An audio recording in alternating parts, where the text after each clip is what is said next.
Good evening, Prime Minister, and welcome to this Year in Review, where we'll look at what has happened in the past year under your leadership and look forward to what we expect to happen in the coming year. I'm joined this evening by Julian Morris, the editor of Channel 5 News, and Curtis Matthew, the editor of DBS News. I am Dion Zira. I'm from the Ministry of Education and Human Resource Development. Thank you for sitting with us this evening. Well, good evening to you, the panel of, I'm sure question or interviewers, whatever it is, but I'm happy to be here.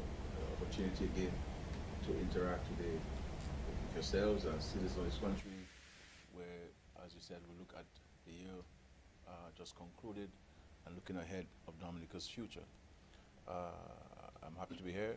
I look forward to a constructive engagement, and for us this is not anything new in the government. We continue to make ourselves available to the public, whether it's on a radio program or through occasions like these to be questioned, and we look forward to, as I said, to a very constructive engagement. And let me greet my colleagues, some of my colleagues who are here with me in this setting, and also the listening and viewing public.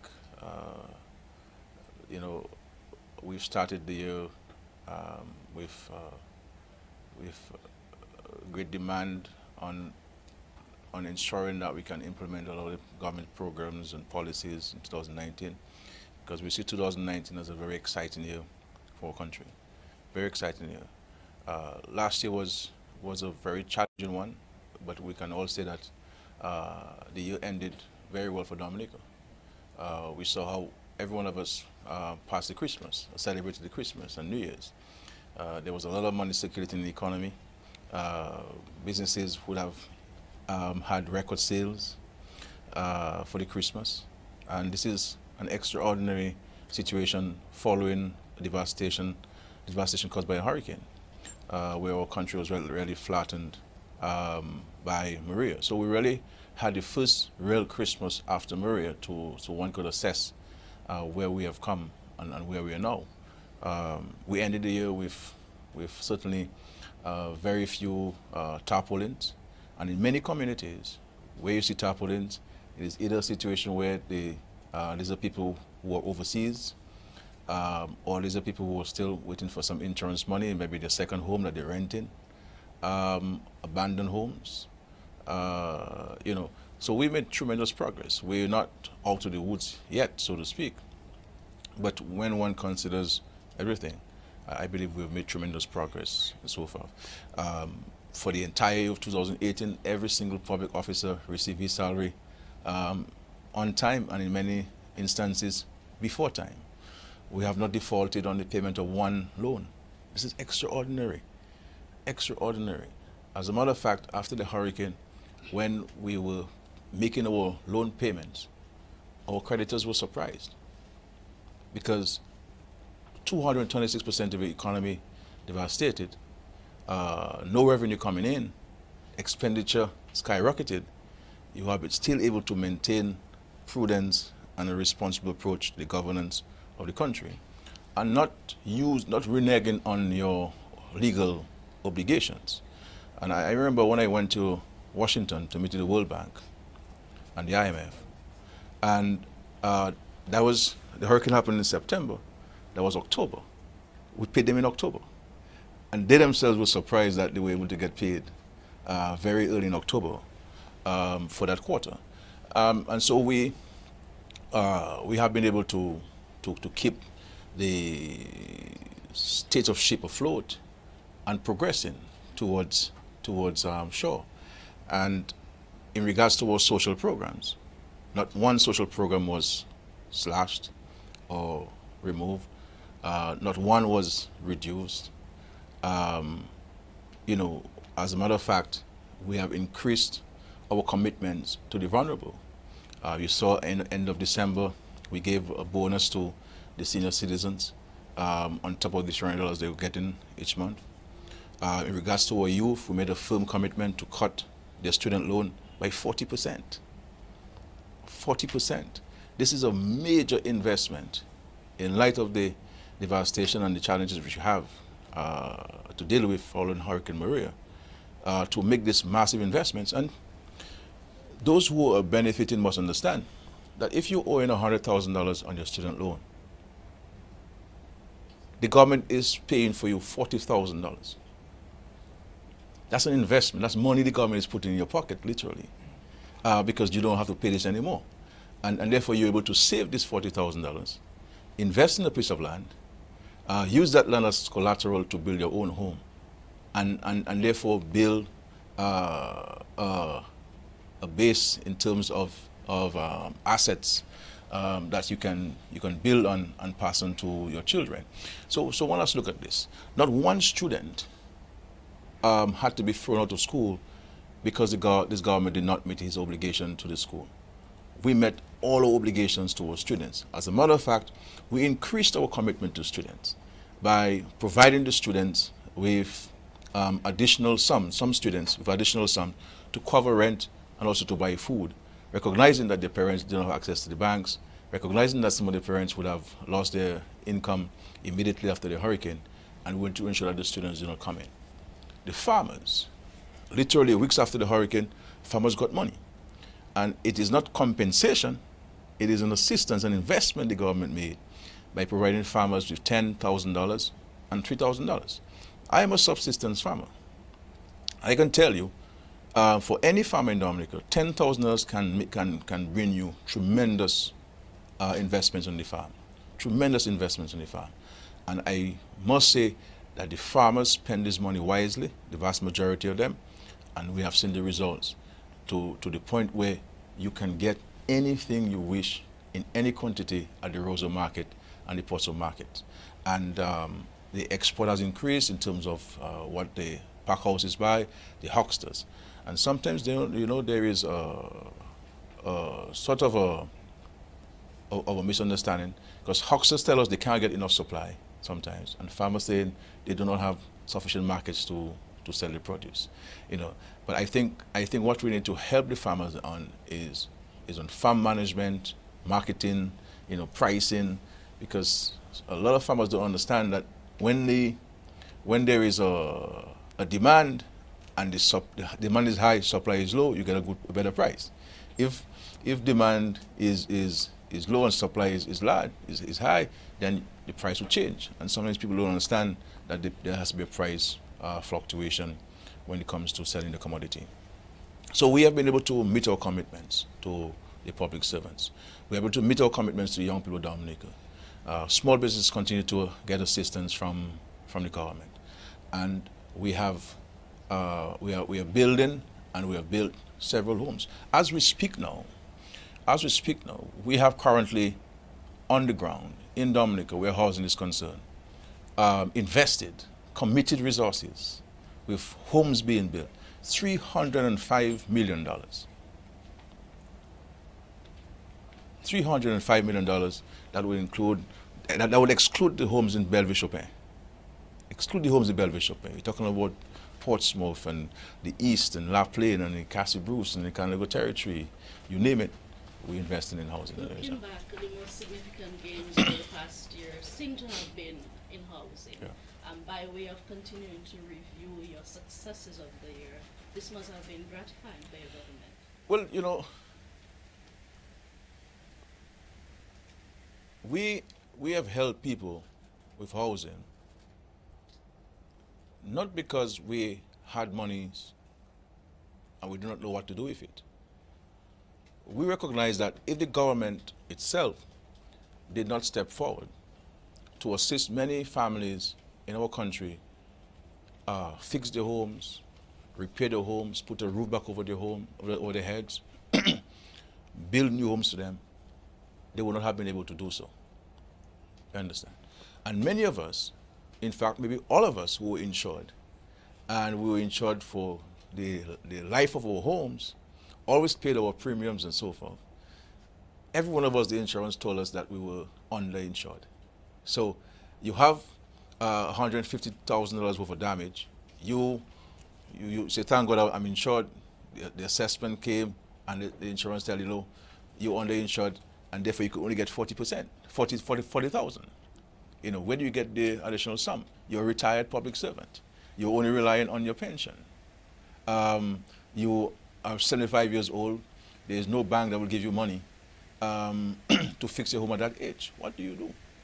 And I think it has to do in large measure with the compassion of the government, the caring nature of the government, and the government's unceasing love for the people whom it leads.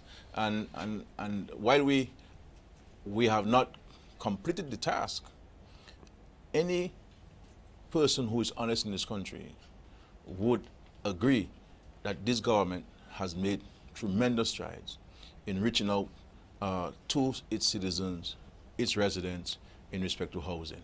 And when I move across Dominica and I see, and people come to me and tell me thank you for what the government has done, I am satisfied. And for us, always, every home we build, our view is this is one less vulnerable family in Dominica. And you cannot build 500 homes at one time, but every home you build is one less family who is vulnerable. And every roof we covered, we view it as one less family who are exposed to the elements, to the natural elements of rain, sun, and wind. Prime Minister, I want to go back to September 2017, and I'm sure the others would like to weigh in on that topic.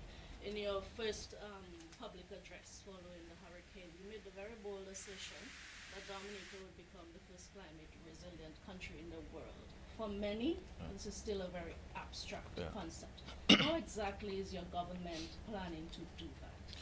First of all, we have to recognize that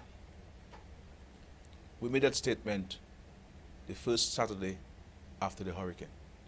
The hurricane took place on Monday. We woke up Tuesday morning, and the government went to the United Nations on the Saturday with all of the government ministers, homes affected, including mine. And while we were seeking to bring relief to our people, we were also thinking about the future. And it tells you of the depth of the thinking of the government to have come up with this strategy so early after the hurricane. When we were all exposed, we had no tarpaulins then, because tarpaulins came late.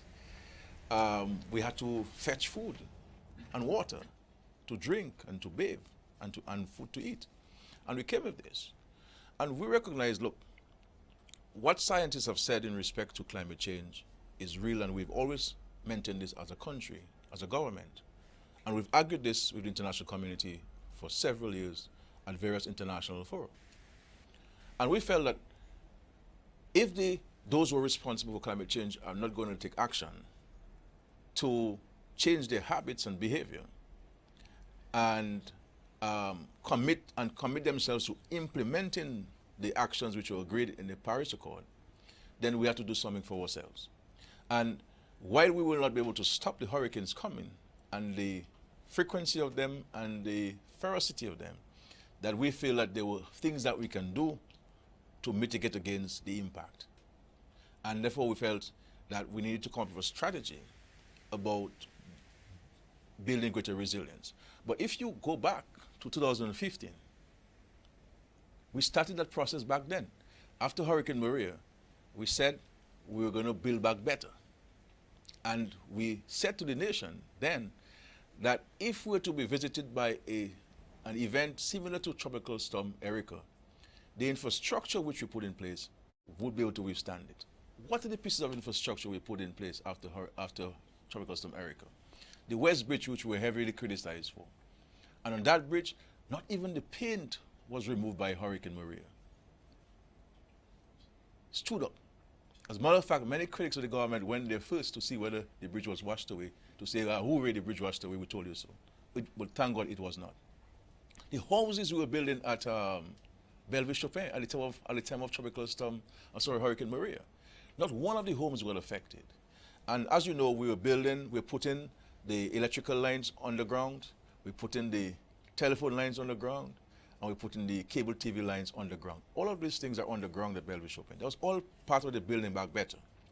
And we joined forces with our Chinese partners and friends in building the York Bridge and designing the York Bridge with the Build Back Better concept. So really, this whole process of building resilience, building back better, started in 2015 with Tropical Storm Erica. But what we have done with regards to resilience building is to develop a strategy that can generate the kind of support that's required from the international community to help us rebuild. Because to rebuild by ourselves, we will not be able to finance it.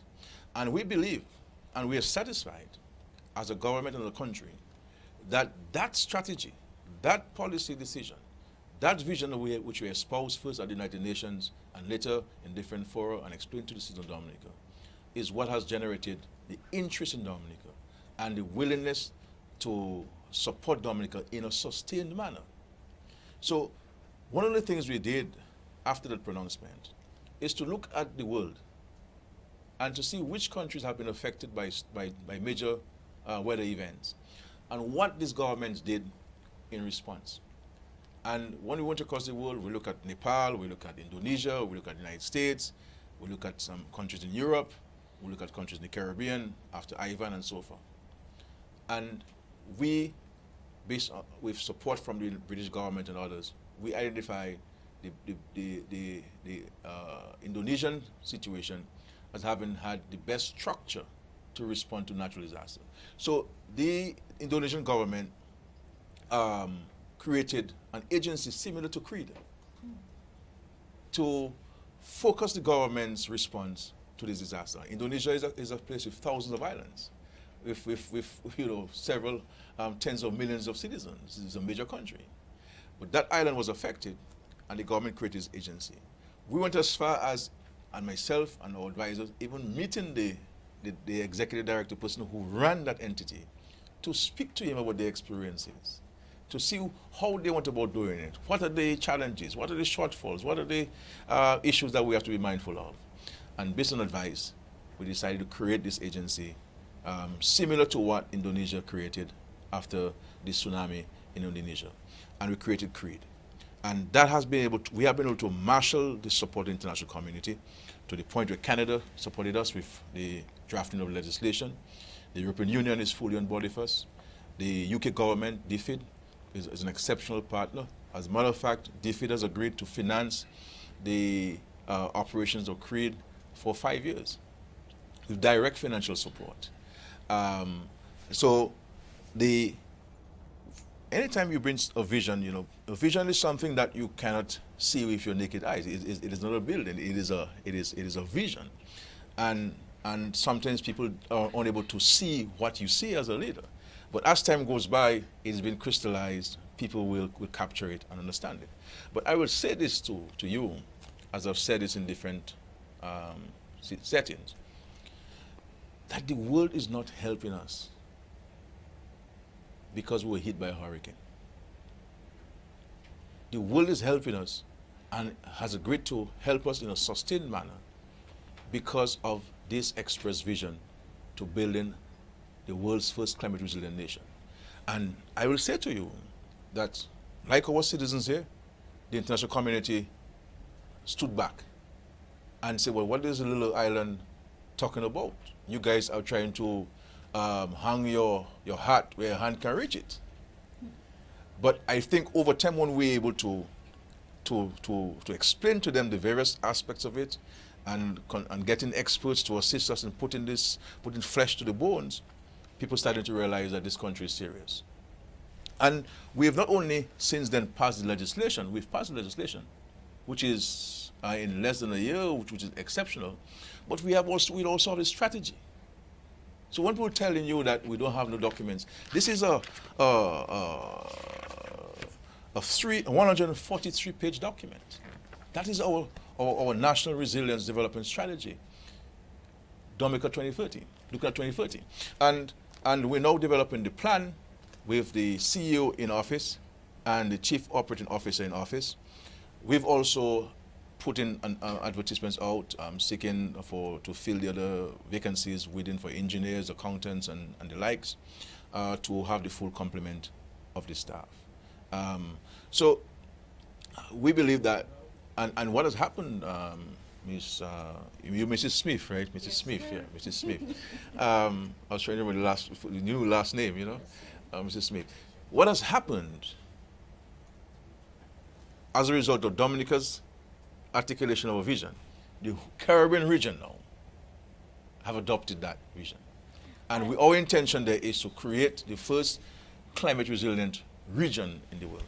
You referenced Creed, and that bill was passed in Parliament in December. But I must bring to your attention, I mean, I don't have to do that. I'm sure you know that the opposition has some concerns. They say that Creed is a parallel cabinet and it's unnecessary. How do you respond to such concerns? My friend, anybody in the world who believes that he or she does not need help from somebody, you need to question the person's physiological and mental situation.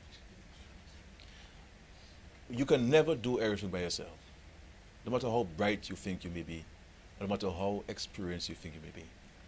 And this country needs all of the help it needs, all of the expert advice that's required to help build this country.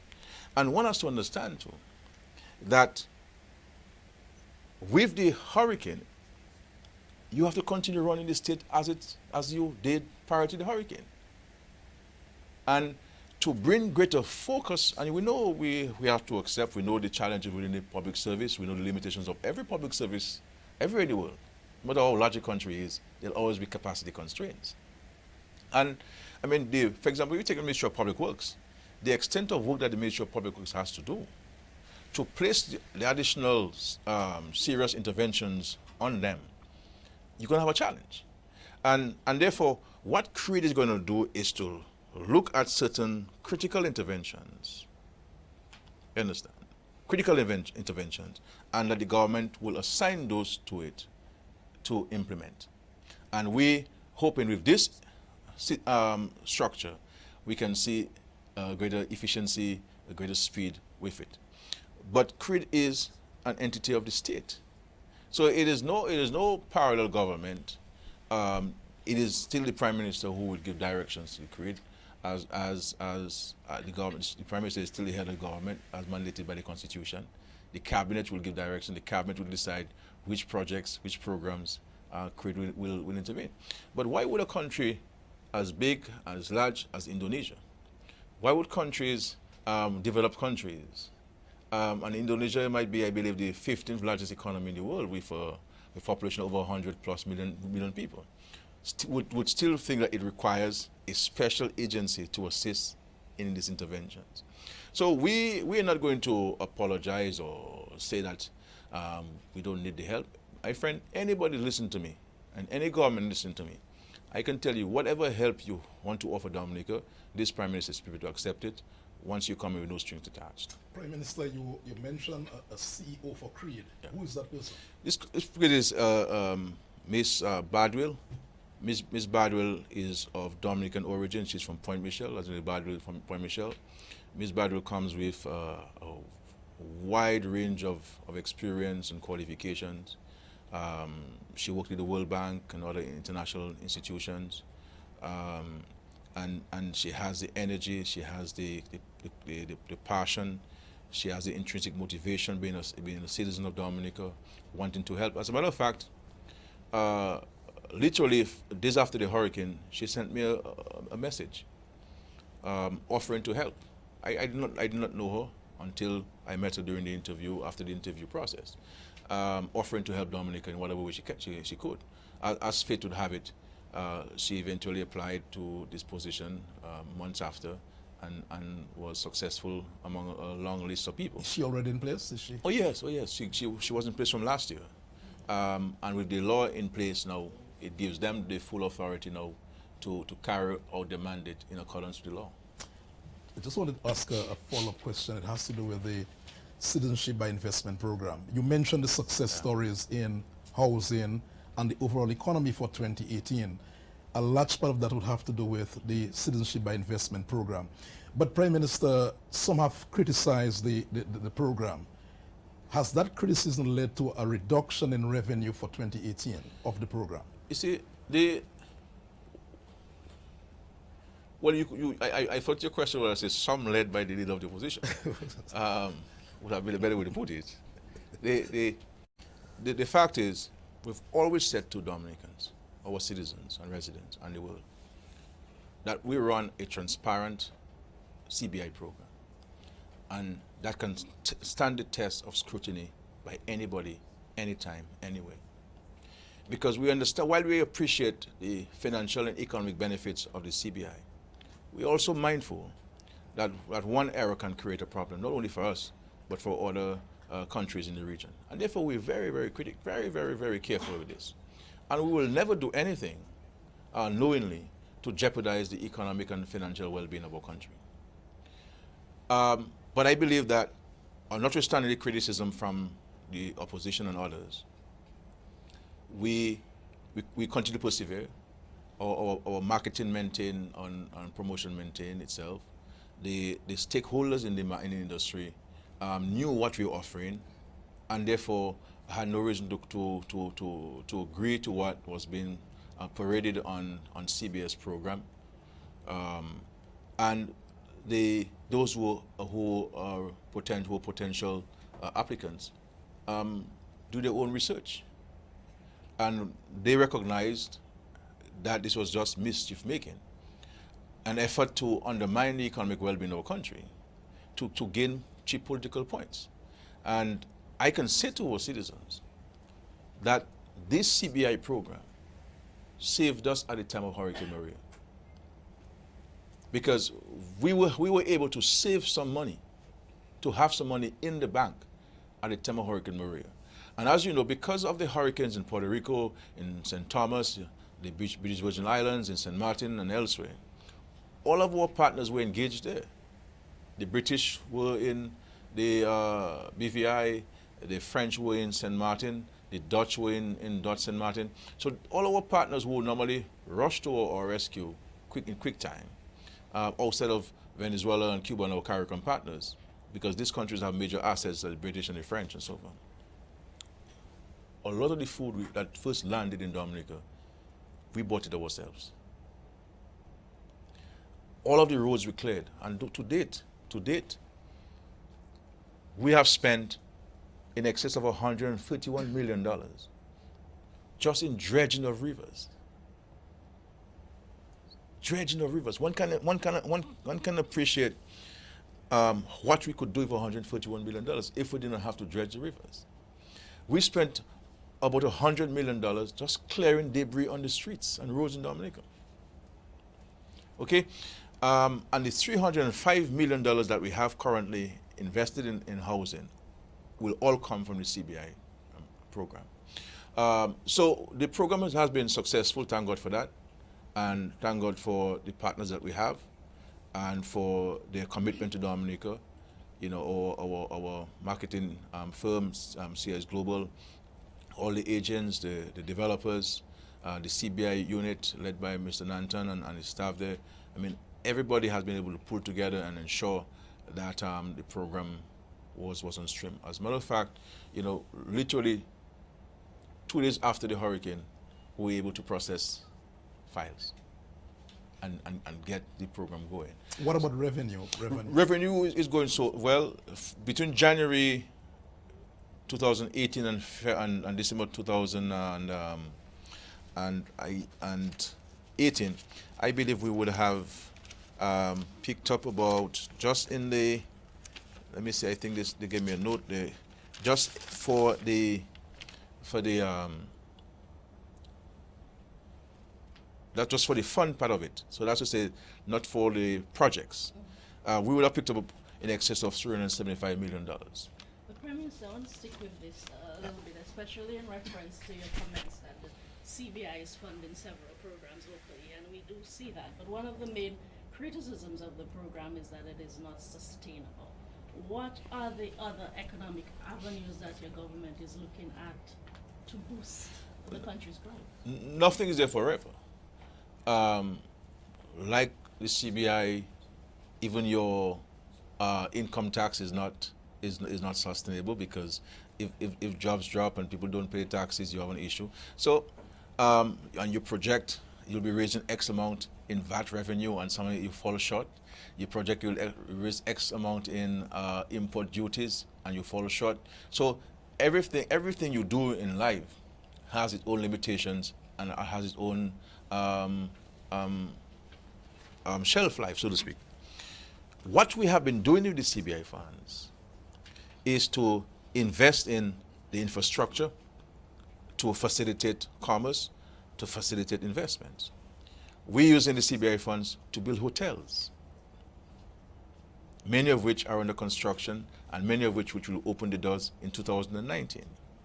That will create the sustainable jobs you need and the sustainable income that you will get. We also have put monies into the aid bank for agriculture, to invest in agriculture. Okay, to invest in agriculture. We put in monies to invest in the manufacturing industry, $15 million. The monies we invested, the $2 million US which we invested in DCP came from the CBI funds. All of the bridges and roads that we invested in coming from the CBI funds. We have placed a significant sum aside for the construction of international airport. The funds for our marketing, a lot of it, with the increase in the marketing budget, these funds come from the CBI funds. We are paying for the education of our children, our children in Dominica, utilizing the CBI funds. Investing in human capital, in investing in our young people so that they can use those skills and knowledge to build a sustainable economy. So yes, we understand the realities of life. Nothing is there forever. So what we're doing is to use these monies wisely. And we've also used some of the monies to pay our external debt. So if we reduce our debt, we'll have more money now from our fiscal position to invest in our country. And of course, we're investing in our social safety nets to provide for the vulnerable, to provide for our senior citizens. So when all is said and done, we in very large part depend on the CBI. In a lot of ways, what my concern was, and I wanted to ask you, what you thought in terms of the impact of organizations like the OECD, for example, and what happens from time to time. Because even when we last saw or heard of the fact that they had put Dominica on some list, side by side with that, there was information that Dominica had the best, excuse me, the best due diligence, excuse me, program. And this was happening simultaneously. So what do you think about the impact of these types of organizations on the sustainability of the program? What the OECD and such international organizations are doing to Dominica and the Caribbean is unfair. The Caribbean, I therefore will speak for the Caribbean, Dominica included, we've always cooperated with the international community on all matters. When we were advised was a study done by the World Bank to diversify our economy in the 90s and introduce the offshore financial services, we went ahead of this. And all of the recommendations and impositions which were placed on the Caribbean, where money laundering is concerned, financial anti-terrorism, our Caribbean region have gone beyond what was demanded of us. And I'm saying to our Caribbean citizens and Dominican citizens that it is important for us as Caribbean countries and institutions to stand in defense of our sovereignty and our right to self-determination. We will go ahead before the OECD because they run the world. They will tell us what to do, and we'll have no choice to do it because we need the financial systems to operate, etc. But what they're doing is unfair because a lot of the things that they're asking us to do, they're not doing themselves. And I am not quite pleased with the fact that in the Caribbean, we have not had a united voice and a united defense on this. And I'm saddened by this. And because our citizens in the Caribbean are saying this from a very narrow, partisan political lens. And this has nothing to do with politics. This has nothing to do with a political party. This has to do about our countries and the right for our country to determine what kind of economic position we take, what kind of policies we implement to generate income for our countries, to create jobs. And if every opportunity we create for ourselves to create jobs for young people who are coming back from university, to get them to get better paid jobs. Somebody outside of our countries, our region, you know, they're not even showing up in the region. They send you emails and tell you, you must do this. Like it is back in the days when Queen Victoria and Napoleon Bonaparte and all these people would issue edicts to us, and we would follow because we were colonies. And so that we're now reliving the 17th century in the Caribbean. And we have now to call emergency sittings of parliament in every country in the Caribbean, because there is a meeting of the OECD in the last week of December, and we're all trying to get off on this so-called blacklist. And I'm saying to us in the region that we have to unite. And this is not about partisan politics. Whoever is in government in these regions, you will have the same challenges. And I've said to the OECD in a letter to them, we have no difficulty in cooperating. But a lot of the things that they write are factually erroneous.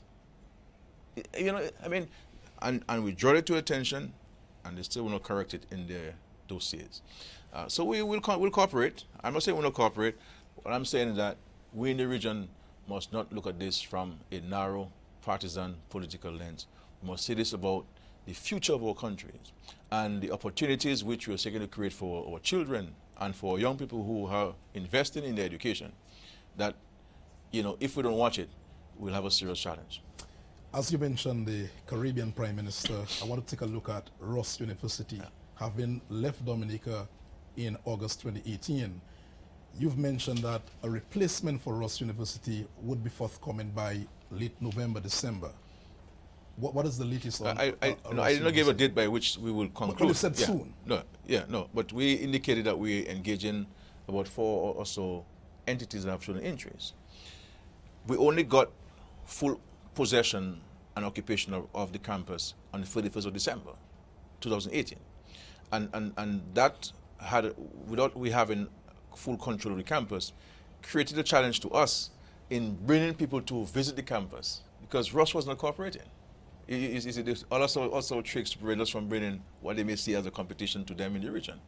So now that we have the full possession of Ross University, the campus owned by the people of Dominica, it places us in a stronger position to continue engaging those partners who can now come with no hindrances or encumbrances to visit the campus and to inspect for themselves whether that campus is suitable for them to operate as a school.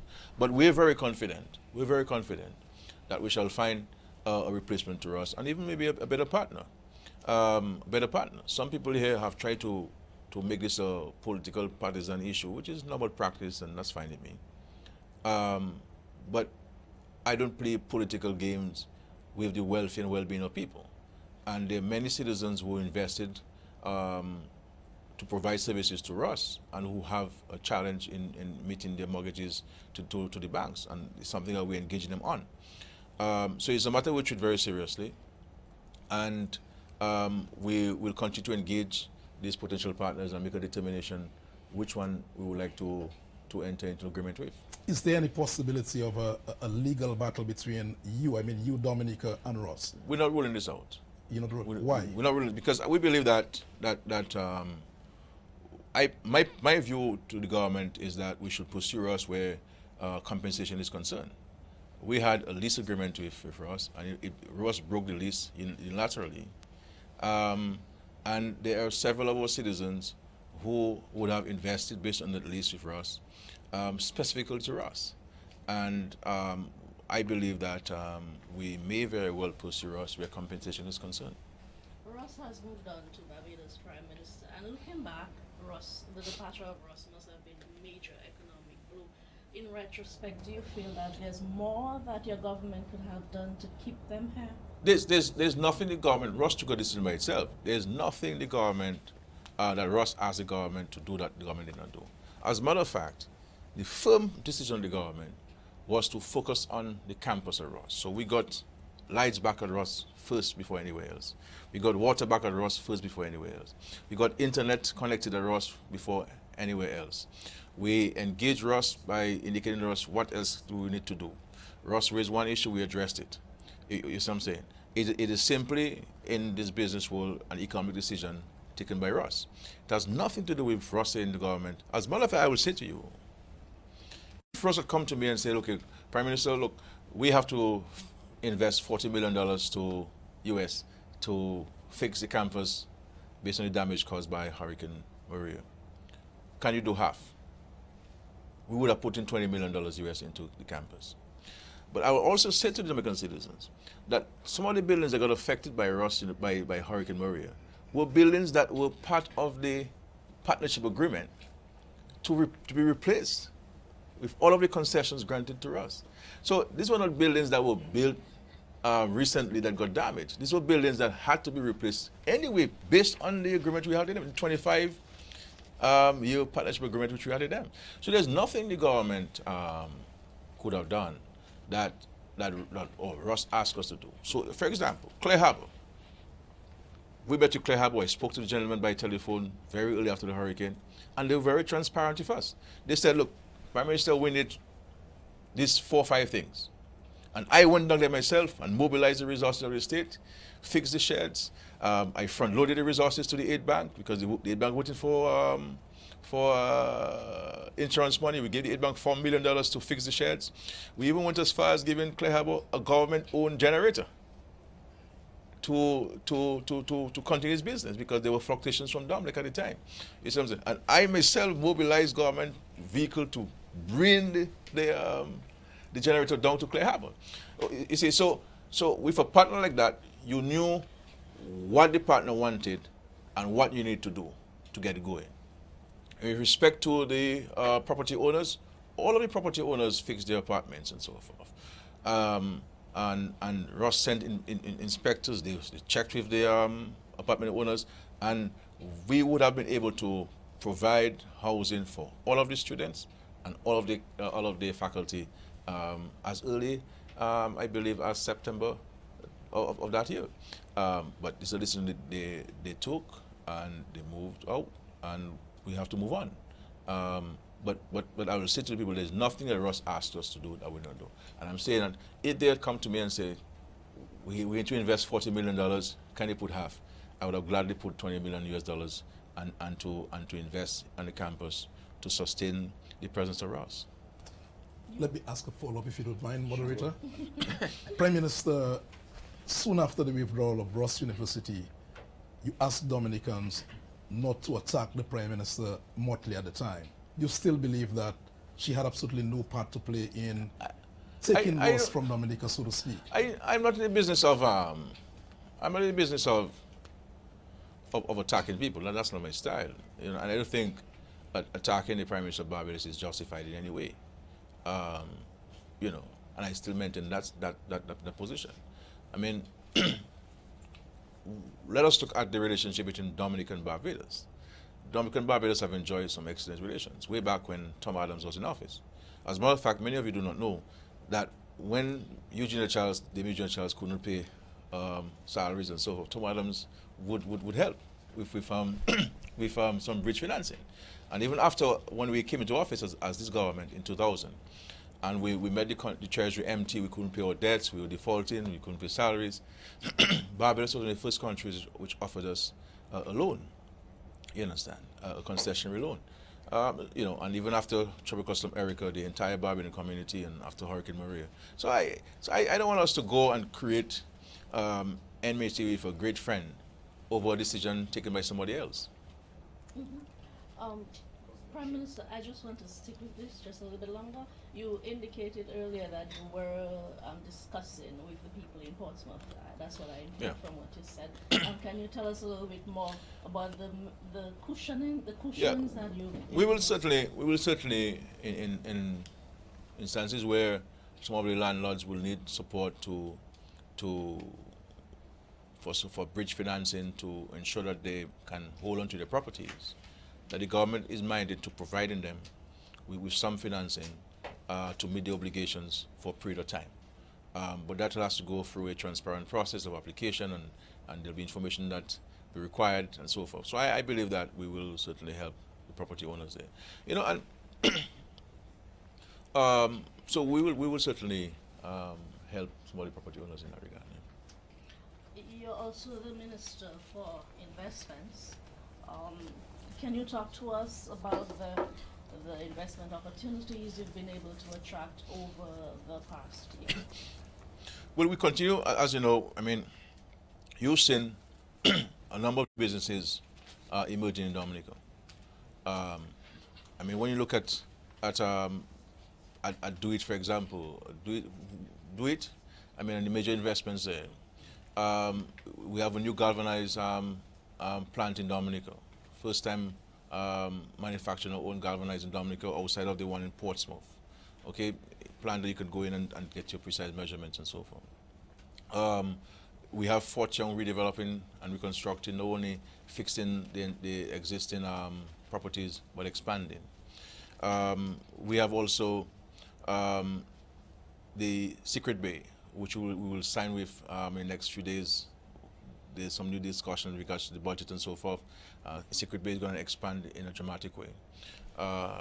With the Hilton started, for example, pouring foundations, buildings going up, 20 people employed there, 73 rooms to be constructed. So the investment climate in Dominica after the hurricane is showing signs of serious comfort to us in 2019. And I think if the insurance companies were able to pay people much quicker than they did, because there's still significant sums of money outstanding to the private sector, and that has also stymied the ability of the private sector to invest heavily. But you also heard of from Social Security itself, some 389 employers registered with them, and employers meaning businesses, people who are employing people, and that is since the hurricane. So it tells you that there are opportunities, and there are many people who are taking advantage of the opportunities to invest in Dominica, shifting the investment portfolio, trying out new things because they have new opportunities there. So 389 new businesses, and let us say, for argument's sake, if each of these businesses were to employ 5 people on average, one can understand the impact on employment in the country. You mentioned earlier manufacturing and DCP, and we do know that your government assisted that company. Are there plans to assist other entities who may be struggling in the manufacturing sector? Well, we have the funds at the aid bank, which is still available, some of which is still available at 2%, with a 12-month grace period. I mean, there is nowhere in the region you'll get that kind of financing. No bank in Dominica will offer this to you. No bank in the region will offer this to you. 2% interest, 12-month grace period. That is close to a grant, really, in the scheme of things. So that money is available. But we are more than willing to engage manufacturers who are prepared to use local raw material in the manufacturing, and who want to seriously engage the government on how the government can assist it in financing, and to see how we can, one, get you expanded or get you started off the ground. So we're always open to this. As a matter of fact, we help a number of these entities, but it's not something that we speak about openly. I believe that's something we need to make that known to the public, so they can understand to the extent to which we invest in direct financing to a number of private sector entities, whether it's in tourism or agriculture or manufacturing. You did take some serious steps to post Hurricane Maria make available special facilities at the aid bank for private sector. Yeah. And initially we had responses to the effect that people found it real difficult to access the funding. And what I recall, we were going back to the drawing board, so to speak, with it and so on. Where are we in terms of their ability to know better access those funds? People are accessing it. I mean, we have to also appreciate that running a business is not running an NGO, and running a bank, you also have to follow certain banking principles and guidelines, and there are certain requirements when one is contracting a loan, and I dare say a majority of the requirements which have been included in the agreement came from the stakeholders themselves. I mean, I would venture to say about 90% of the conditions came from the stakeholders themselves. After the hurricane, we went to a further review, we made certain changes, but there are some things in the agreement which we are unable to agree to, and one of which is the issue of collateral, because if the Treasury puts in money at the aid bank and it is not secured, it can place the bank itself in difficulties in terms of its rating, etc. But also we have to be mindful that if the bank does not have the ability to repay the government, then the Treasury has to cover up this debt. So you can create some challenges for the fiscal situation of the country. And the other issue that some of the stakeholders are asking us to do is to provide them with monies to allow them to use some of these funds to pay off existing debts. And the position of the government is that that is a dangerous practice. We would provide you with financing to augment your business, to buy raw material, to buy new machinery, to have working capital, but it is ill-advised to give you monies to pay bad debt, because when you go and pay the bad debts, it is not really having an impact on the economy, because you are unable to use that money because you give it to another institution to really invest in your business. So these are two areas, I believe, that of things that we cannot compromise on. You do have, and one of the things we've seen has been really significant post-Maria is the sort of the tremendous investment in infrastructure. I mean, you name it, it's happening. What are you looking at down the road in terms of 2019? I know this is a part of this program. We'll get to that later on, looking ahead. But as we will, just talking about infrastructure, what are we looking at going forward into the new year? Yeah, I am happy you talk about going forward, because if you talk about back, we spent a long time there, because we've invested tens of millions of dollars in building bridges and reconstructing roads. I mean, the folks in the east, I'm not sure when last you went to the east. But the folks in the east are driving on oil. In Mont John River Syric, I mean, it is into La Plaine. They waited for some time, but they've gotten a real good Christmas gift there. And you will see that happening in many parts of the country. And of course, going forward, we have a number of critical projects. Of course, we have the West Coast Road with the Chinese, where they're now building simultaneously 3 bridges for us in Point Trong, in Batale, and Makusri. And so these 3 bridges are being built concurrently. We have the road that's financed by the British government from Lubert all the way to Bakatel. We're making some progress, not as fast as we'd like to, because the monies have been deposited to be managed by the World Bank. So these things sometimes take longer than we would like for it to take. We have the Roseau Enhancement Project, which is, we believe, a flagship project for the country, where we're seeking to build a resilient city with having the cables and all the lines underground, and new drainage system, new sidewalks, new roadworks, etc. And of course, that's a pre-Hurricane Maria project. We've done certain aspects in regards to the bridge and the retaining wall, so we'll continue with this in this year. I am saying to the country that as long as we're still on earth and the good Lord has not come to get us to heaven, where we will not need an airport in heaven, because we'll have everything in heaven. That is, those of us who are going to go there. We will build this airport, international airport for Dominica. And we are committed to this. We have commitments from some friends. We have some of our own monies. We have enough money to pay for the lands, which valued between $50 to $60 million. Where are those lands located? As in from Eden back to Woodfordale area. We've written to a number of the landowners. I want to thank the property owners in this area who have all agreed so far to sell the lands. In some instances, we'll have exchanges, because some people have asked to exchange the lands for other lands that we have. And I am certainly taken by the willingness of the landowners to facilitate this process, recognizing the importance of it to the country. We're now conducting more detailed soil testing and doing geotechnical studies. So we have the firm from the United States who is conducting those more in-depth geotechnical and soil testing, so that we can know precisely what soil type we have there, and what type of engineering we have to employ in the design of this area. We have done all the feasibility studies, all the wind tests and so forth. We have had the alignment approved, so we know the alignment of the runway. We have an initial estimate for the cost of the runway.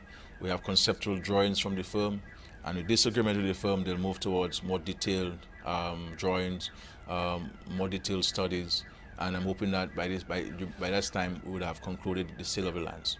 I have said to my friends in Woodfield and Wesley that if you agree to sell the land to us at an agreed price today, within 48 hours, we shall provide you for check. And that's a commitment again, because we have the money set aside for this. So we've committed to this. You will also see the construction of a new cargo port, a modern cargo port down at Canefield on Donkey Beach there. We will build a port there. The feasibility studies are concluded. We'll also, having built the new port down at Canefield, we'll build a cruise village. And we're working with our cruise partners, international cruise partners from FCCA and others, on this, who will provide guidance to us as to some of the things that they would like to have included in this. So what we're trying to create with this new cruise village that would replace the Woodbridge Bay is to have a duty-free zone there, a complete duty-free zone. Because one of the things I believe we need to capture is the million-plus citizens who are resident in Guadeloupe and Martinique, who would prefer come to Dominica to shop because the euro would have some strength and be able to buy duty-free stuff and go back to Martinique and Guadeloupe. We see it happening there, but if we have a more structured approach to that, we can benefit much more than that. And then we'll move the ferry terminal to that cruise village. So even when the cruise season is off, we will still have tens of thousands of people coming through that port, and the vendors would now have a year-round operation rather than just a seasonal operation, and therefore increase their income and increase their opportunities. And we are working on a strategy with one of the cruise lines, and some of it will require legislation, and we'll articulate this in the weeks and months ahead. And in the medium term, with the construction of the cruise village, we will see our cruise numbers increase to 600,000, and in the long term to take it to 1 million. So that's our aim. In the short term, 600,000. In the longer term, to 1 million. And we're satisfied that we can achieve this. We've been scoffed and laughed at by people with no vision in the opposition, but that's matter for them. We're certainly committed to this, and based on the advice that we're getting from our partners, we can achieve these things. We're at the end of 1 hour, and at this point we'll take a brief break to give you a chance to stretch your legs, Prime Minister, and we'll be back soon.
Welcome back to the Year in Review with the Honorable Prime Minister of Dominica, Roosevelt Scarrett. Welcome back to our listeners and our viewers.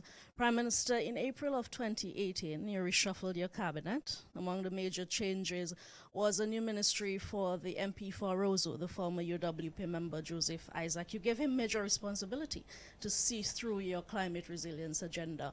What is your assessment so far of the value he has brought to your administration? I think, I mean, we've always said, in sitting from the government side and looking at the opposition, that really the only person who appeared to have been serious about the country and making a contribution to national development was Joseph Isaac.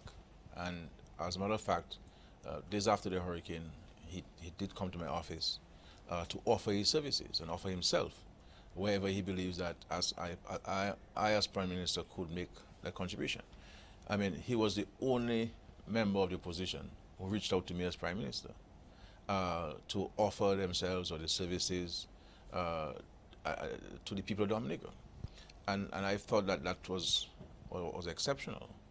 I can say to you that he has been making and will continue to make a very positive contribution to the government's deliberations, to the country's discussions. I mean, we've seen, for example, with the implementation of the ban on styrofoam, certain items and certain items made of plastic that has been implemented. We've developed the National Resilience Development Strategy on this.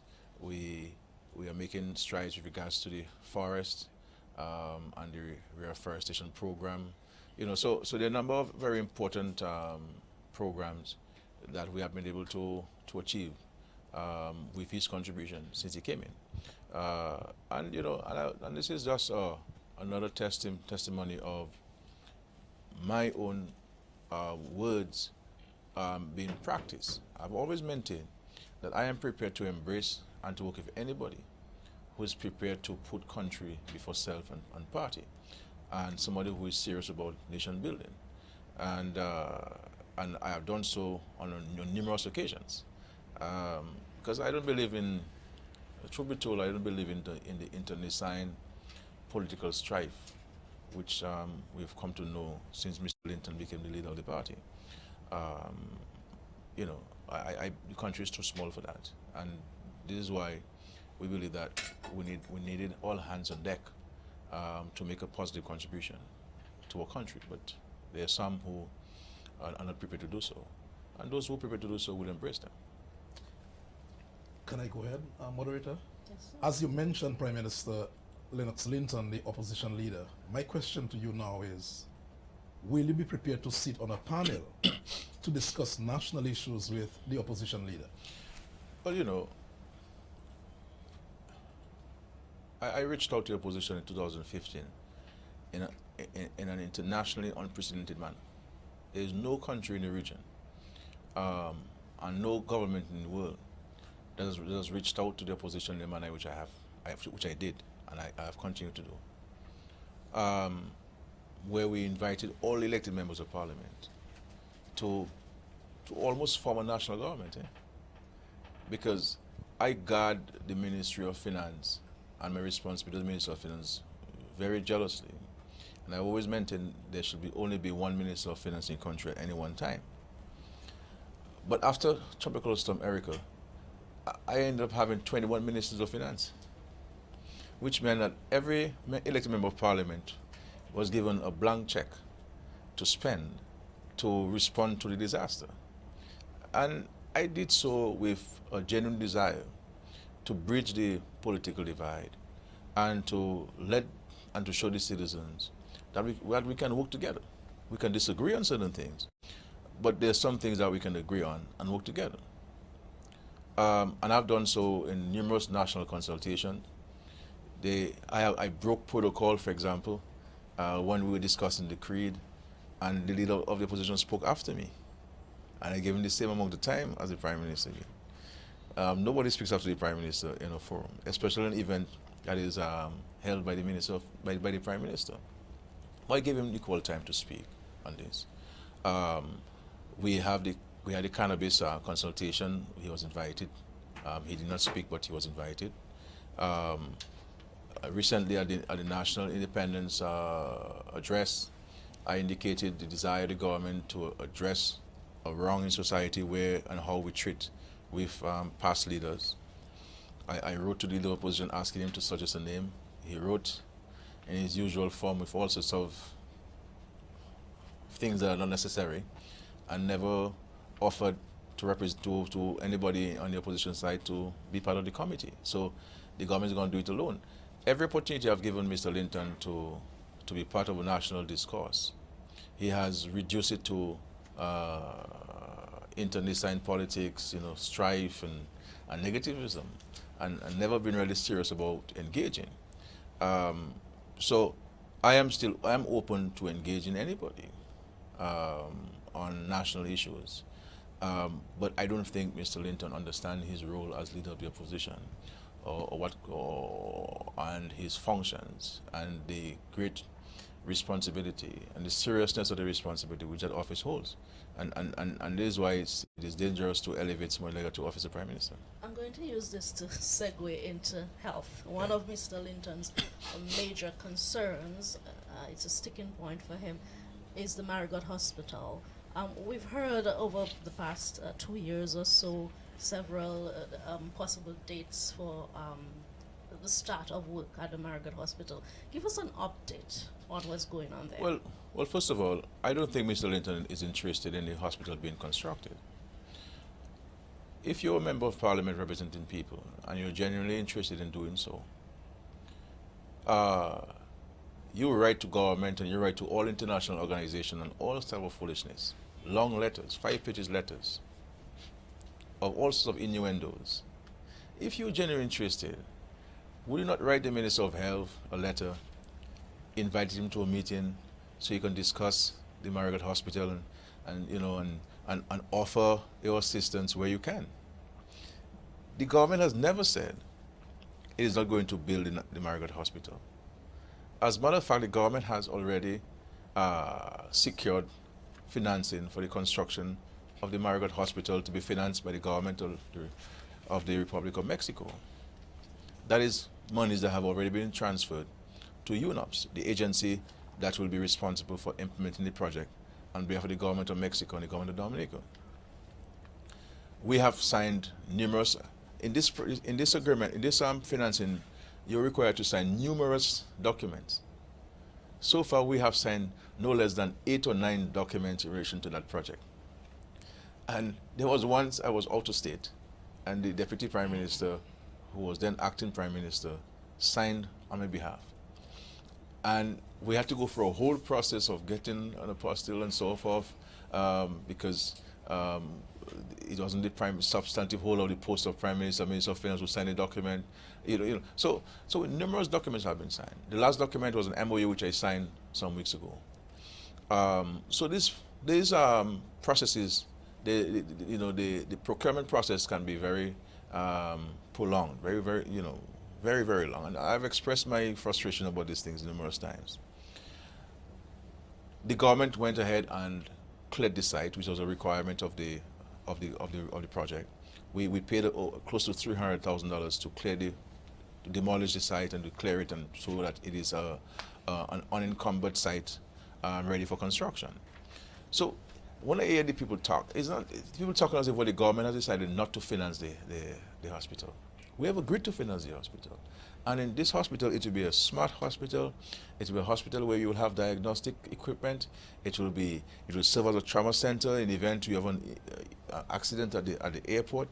And especially with our plan to build international airport, we recognize the importance of this. So the importance of it to the Marigot Health District and so forth. Notwithstanding the fact that we have not started the new hospital, as far as we know, the political directorates know, there are no challenges with the dispensation and provision of healthcare services at the hospital, in the Marigot Health District. The patients continue to be seen by doctors, they continue to be seen by nurses, they continue to receive free pharmaceutical medication and so forth. So it is not a situation where we have closed down the Marigot Hospital and we have said we're no longer going to finance it. You know what I'm saying? We have financing for it. it is not the government who is going to implement the project. Based on the agreement that the Mexican government has, insofar as its development aid is concerned, it has placed the monies, as it has done in other countries, into UNOPS.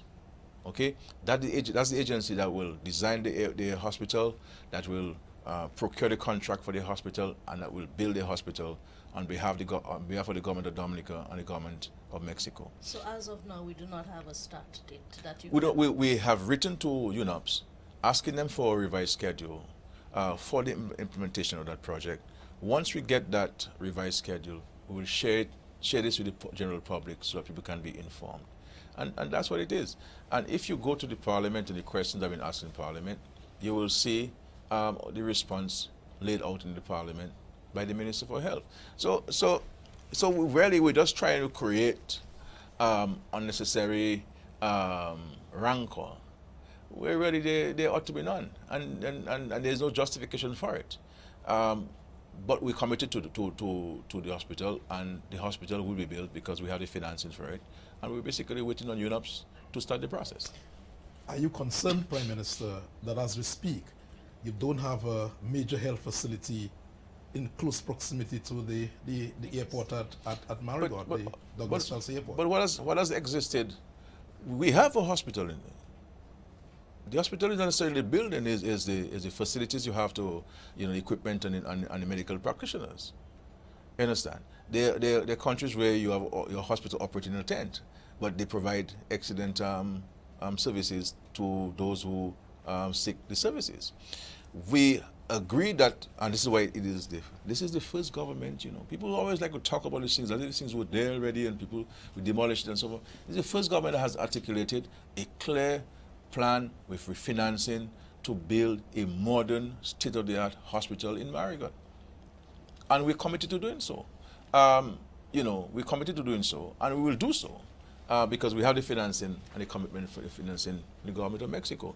So yes, we would have liked to, just like everybody in nobody more in this country is more anxious than I am to get things done and to see things get done. You understand? And this is why sometimes I rather use our own resources to get things done.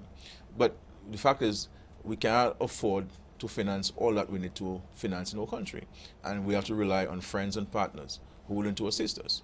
And sometimes these things take a long time to get done. Can you bring us up to date, though, on the construction work at our main hospital at Goodwill?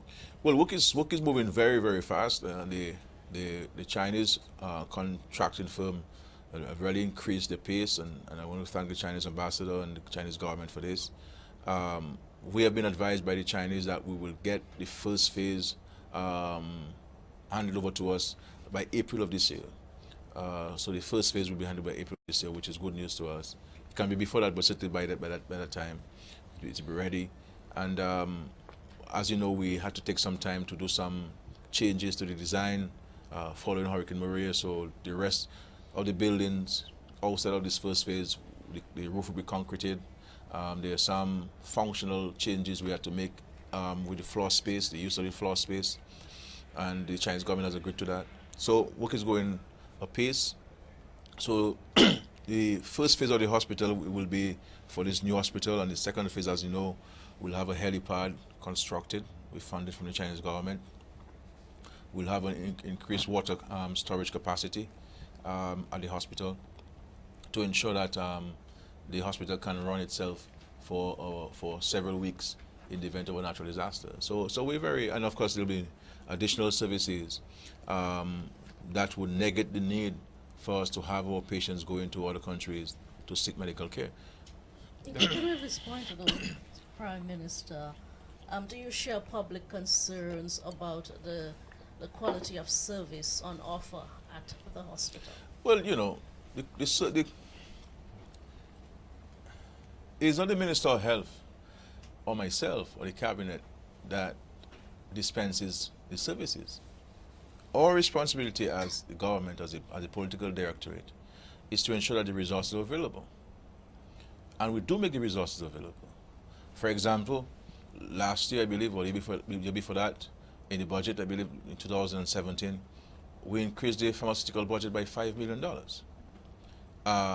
to ensure that our citizens and residents who are suffering from cancer-related illnesses have access to the medicine that they require to live comfortable lives and to mitigate against the pain and suffering that cancer imposes on the body. And we ensure that we have increased the capacity of dialysis center. We have the CT scan, we have the x-rays, so we have the adequate doctors and nurses to provide services. It is really the nurses and doctors who provide the service. And I've always said and I've said so publicly, that it is really the doctors and nurses who should respond to the public to say whether it is true that people are not receiving the service that they're receiving from the practitioners are not to the level it should be. In every environment, you will have those who are diligent and those who will go the extra mile, those who have good bedside manners, and those who will treat people the way that they would like to be treated had they been the one receiving the service. And you'll always have people who will fall short of the services. But I don't necessarily agree with those who give the impression that the entire hospital, insofar as the delivery of medical services, is found wanting. I believe that we have to be very grateful to many of the doctors and nurses and ward aides and domestic workers who go the extra mile to care for our citizens and for family members. And I think it's unfair that even some medical practitioners, some of whom are now retired and so on recently, are part of that criticism. But the question is, but you worked there for 30 years. Are people talking about you? And I mean, so people are making this thing political. And I caution people about making people's health a political issue. And I would say to people, for me personally, my philosophy on life is that I treat people in that receiving end. And that's how people should live their lives, because you never know where you will stand or sit tomorrow. But as we're speaking of health, though, the issue of health insurance and the importance of that particular issue here, and what we've seen happening in the country, where are we in terms of the development of the pilot project and so on, and the impact it's made? Well, first of all, I would encourage families who can afford to seek private health care for their family, especially if you have children, because healthcare globally is very expensive, and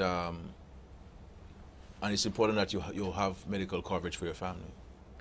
The government recognizing that there will always be some among us who will not have the means of procuring that health insurance privately, have been talking about and exploring the idea of setting up a national health insurance scheme.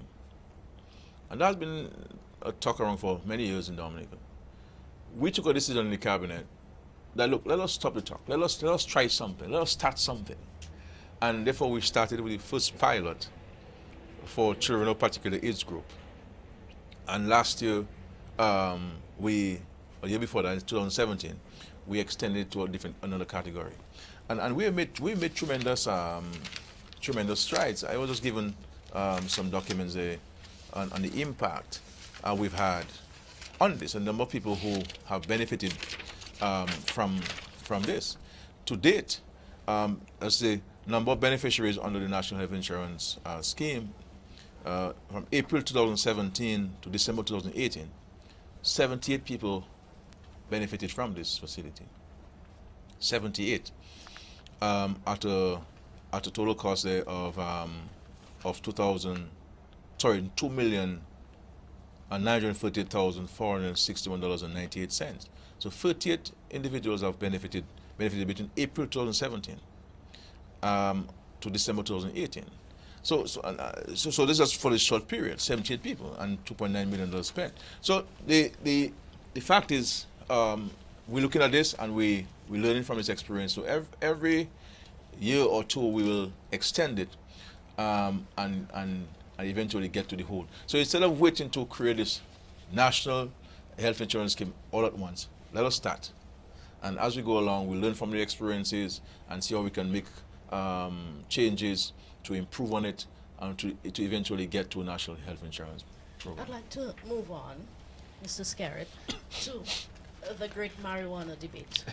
In November of 2018, your government held a consultation, a major step, and we've seen several of our Caribbean neighbors taking very decisive action to decriminalize the drug. Can we expect similarly decisive action from your government in the coming year? Well, we've taken the first decisive action to have a national consultation in the first time, led by a government. The Rastafarian movement has had consultations in the past, but first in the government of Dominica has led that consultation. We believe that we need to explore and pursue the medicinal benefits of marijuana. The government and the Labour Party have always held that it's unfair to citizens to have on their records for their lifetime, if they were to be arrested for a small quantity of marijuana for personal use. So we're prepared to look at this aspect of decriminalization where this is concerned. We have no difficulty in allowing the Rastafarian community who use the cannabis, the herb, as part of their religious rituals. So we're looking at that. Where I always have the caution is that in the process of doing all of these things, that we do not expose the young minds of our society to the possibility of abuse of this, because everything has a benefit. Sugar is good, too much of it causes a problem. Salt is good, too much of it causes a problem. So yes, the cannabis may be good, but too much of it may have a challenge. You understand? And we have to be mindful of the impact on the young minds and in not affecting our young people. So I am, where this is concerned, I have some concerns. Some may say, well, the empirical data and evidence shows otherwise. I hear you on that, yes. But as the leader of the country, I do not want to be in a situation where my conscience can haunt me. So far, no decision I've taken has caused me not to sleep at night. And therefore, I am very careful about how we approach this in respect to ensuring that our young minds do not have access to this unduly.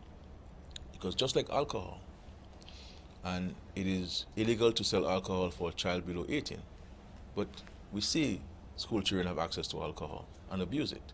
So once you legalize this stuff and it can be grown anywhere in Dominica, like grass around on the roadside, if you don't do it properly, our school children are going to have access to it. Because in some schools they have access to it now, and it's illegal, far more if it's readily available.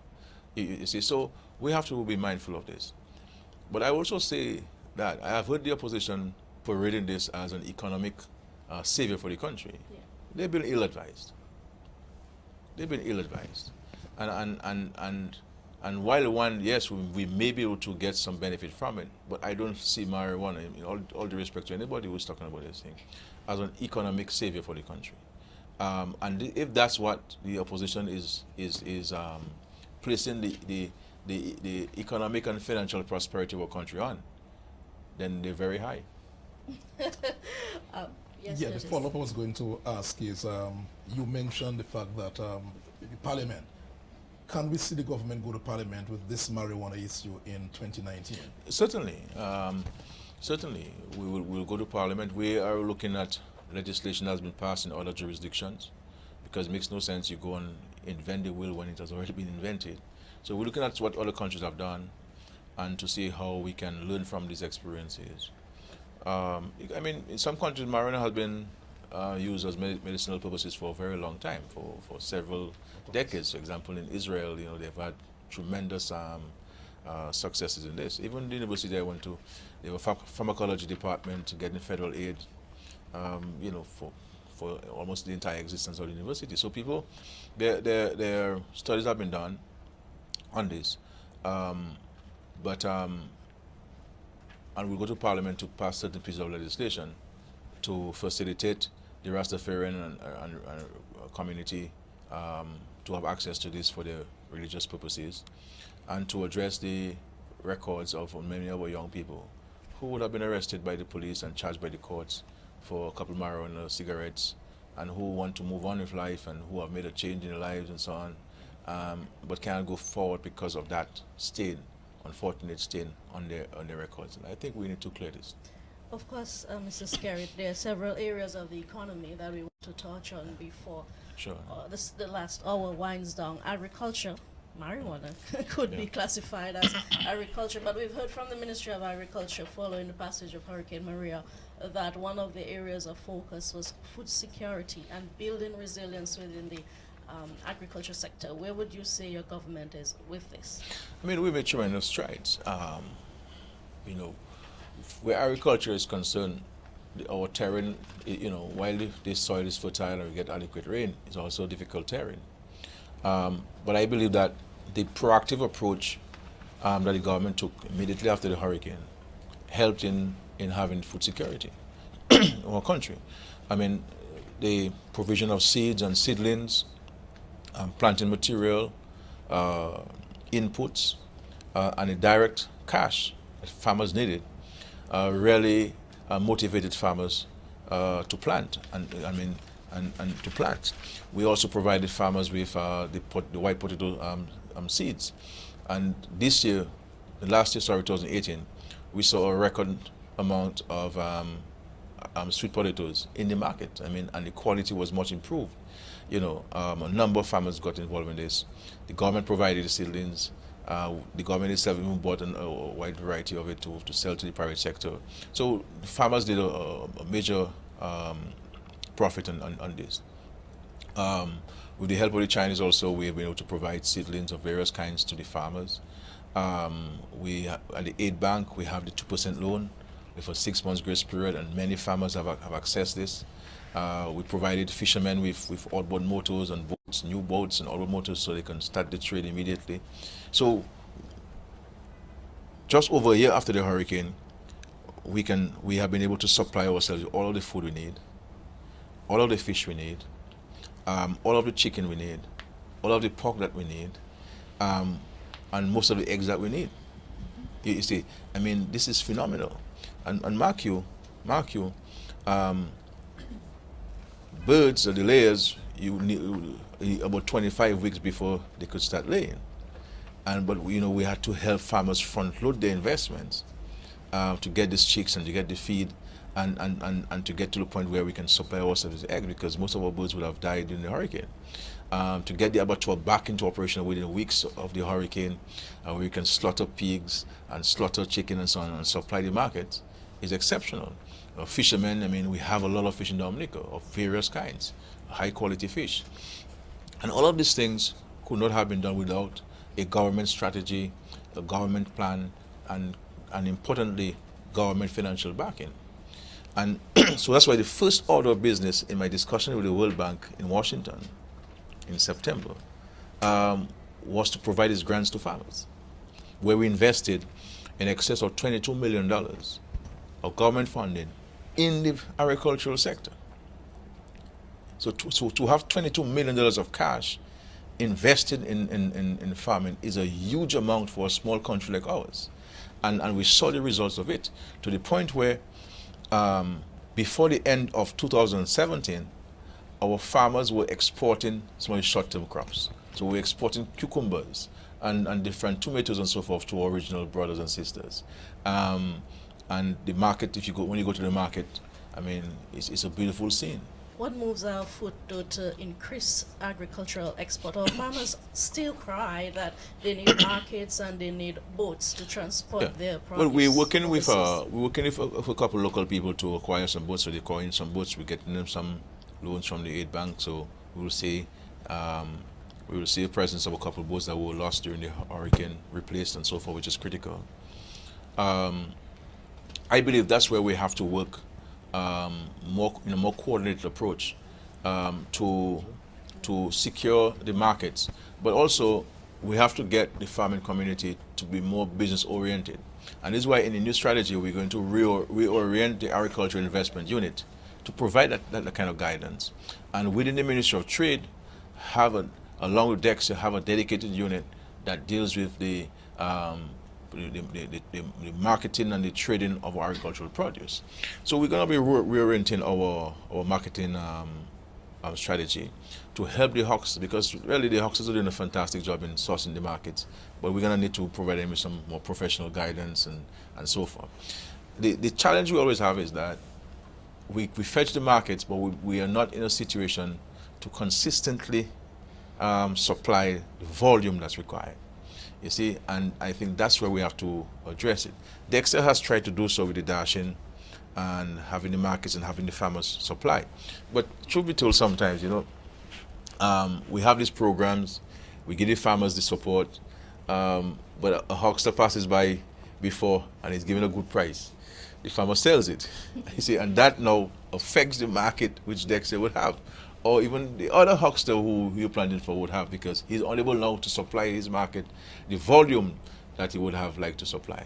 So I think between the Ministry of Trade and the Ministry of Agriculture, we're going to need to have greater improved synergies, where the Ministry of Agriculture will have better information on the volumes that we have to provide it with trade that can now send this out and so forth. What's going to happen in the new year is that we will have delegations from Invest Dominica, from Trade, members from Agriculture, DEXA, the Pack House, go into these markets along with the hucksters, along with the traders, to do joint marketing and joint marketing research and so forth. So that we bring to bear the support of government, central government, in a more coordinated manner with the hucksters, so that we can engage the marketplace in a more coordinated approach. So this year you're going to see this, where we'll go to all the British Virgin Islands, the U.S. Virgin Islands, St. Martin, the French West Indies, Barbados, Trinidad, to engage those markets and to see how we can supply them. Antigua, how we can supply them and so forth. In a more consistent basis. I'm sorry. One of the components I would understand, to increasing production, you would have to have, an increased number of farmers. And I've heard the Minister of Agriculture make reference to the idea of getting more women and youth involved in agriculture. How, in your view, how is that progressing? How is that working out? Before I come to this, Maurice, as you know, we have a $67 million project with the World Bank. We have the unit ready to implement this. $67 million that will go to various components of what we consider to be the new thrust in agriculture, and that will take into consideration infrastructure like the agricultural stations, propagation, management, and a number of interventions in agriculture. So that's $67 million that we have from the loan from the World Bank that will be invested in agriculture. And part of the component will also look at the issue of women in agriculture and youth in agriculture. I always hear people talk about there are not enough young people in agriculture, and I always beg to disagree, because there are a lot of young people in agriculture in Dominica. And what is happening too is that we are seeing now young professionals, university graduates who are investing in agriculture.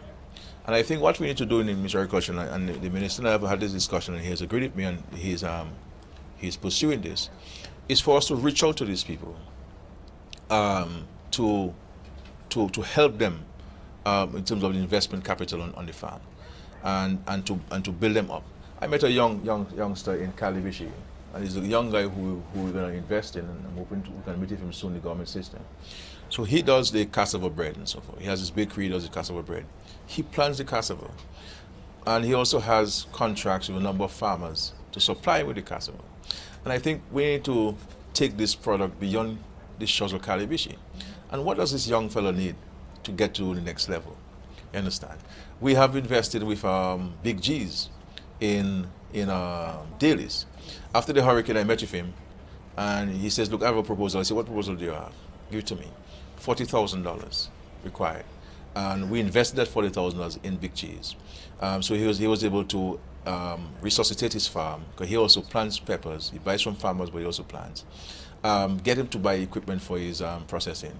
And Big G's is back to the primordial level, even bigger.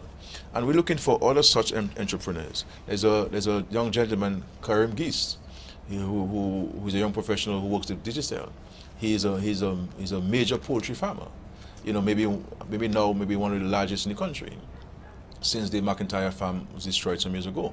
So he might be the largest egg producers in the country. And we have to talk to these people. I mean, he got a loan from the aid bank for the government investments.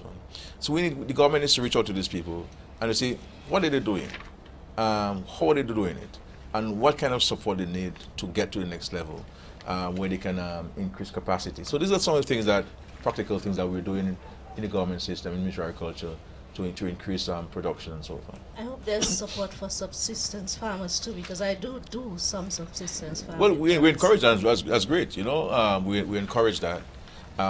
We encourage that, and there is an opportunity for support within the agricultural strategy for subsistence farmers. Because what we're seeking to do is to not to create any classes of farmers, but let us look at the commercial farmers in a separate category, and let's look at subsistence farmers like yourself and maybe myself and so on. I'm not sure if Julian Morris plans anything. I certainly know Curtis Bobby plans nothing, but you know, and to see how we can support you, because this thing is good for food security. Of course. You understand? Even myself, I am promoting what I call integrated agriculture. You know, so I have a couple hives on my farm, mainly for pollination purposes. And I have a wide range of mix-up crops of small acreage, and different varieties of stuff. You know, my storm drains and so forth. And what I have done, I'm moving away from pesticides and weedicides completely, you know, because I have to protect the bees.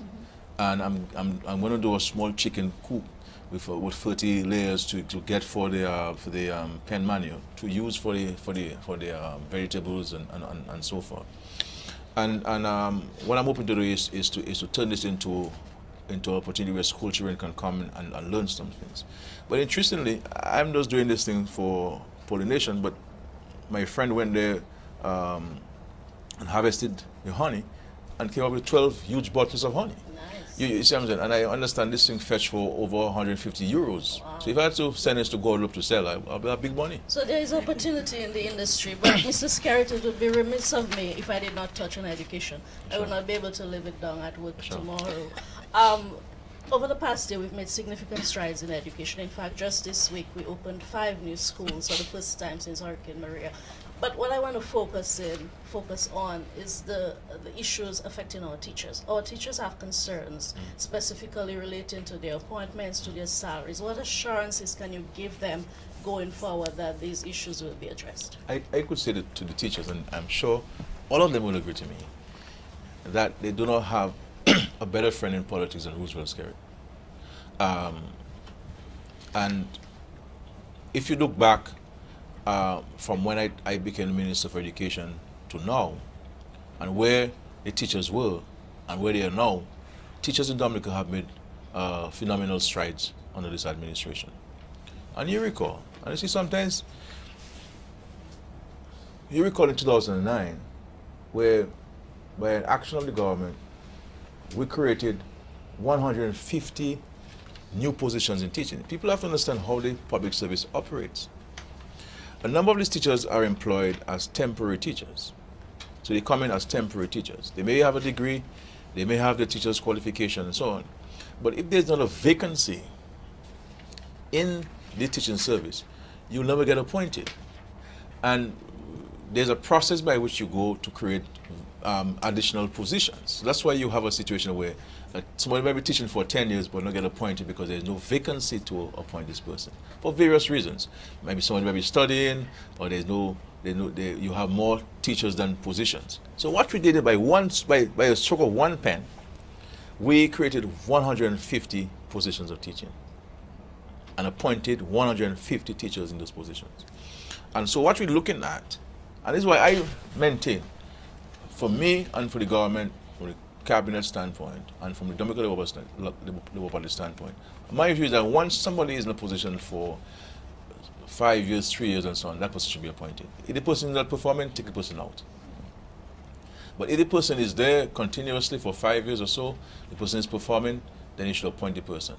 But it is not in my authority to process people's appointment. There is an issue of appraisals, and sometimes these appraisals are not done by the supervisors, and for many years.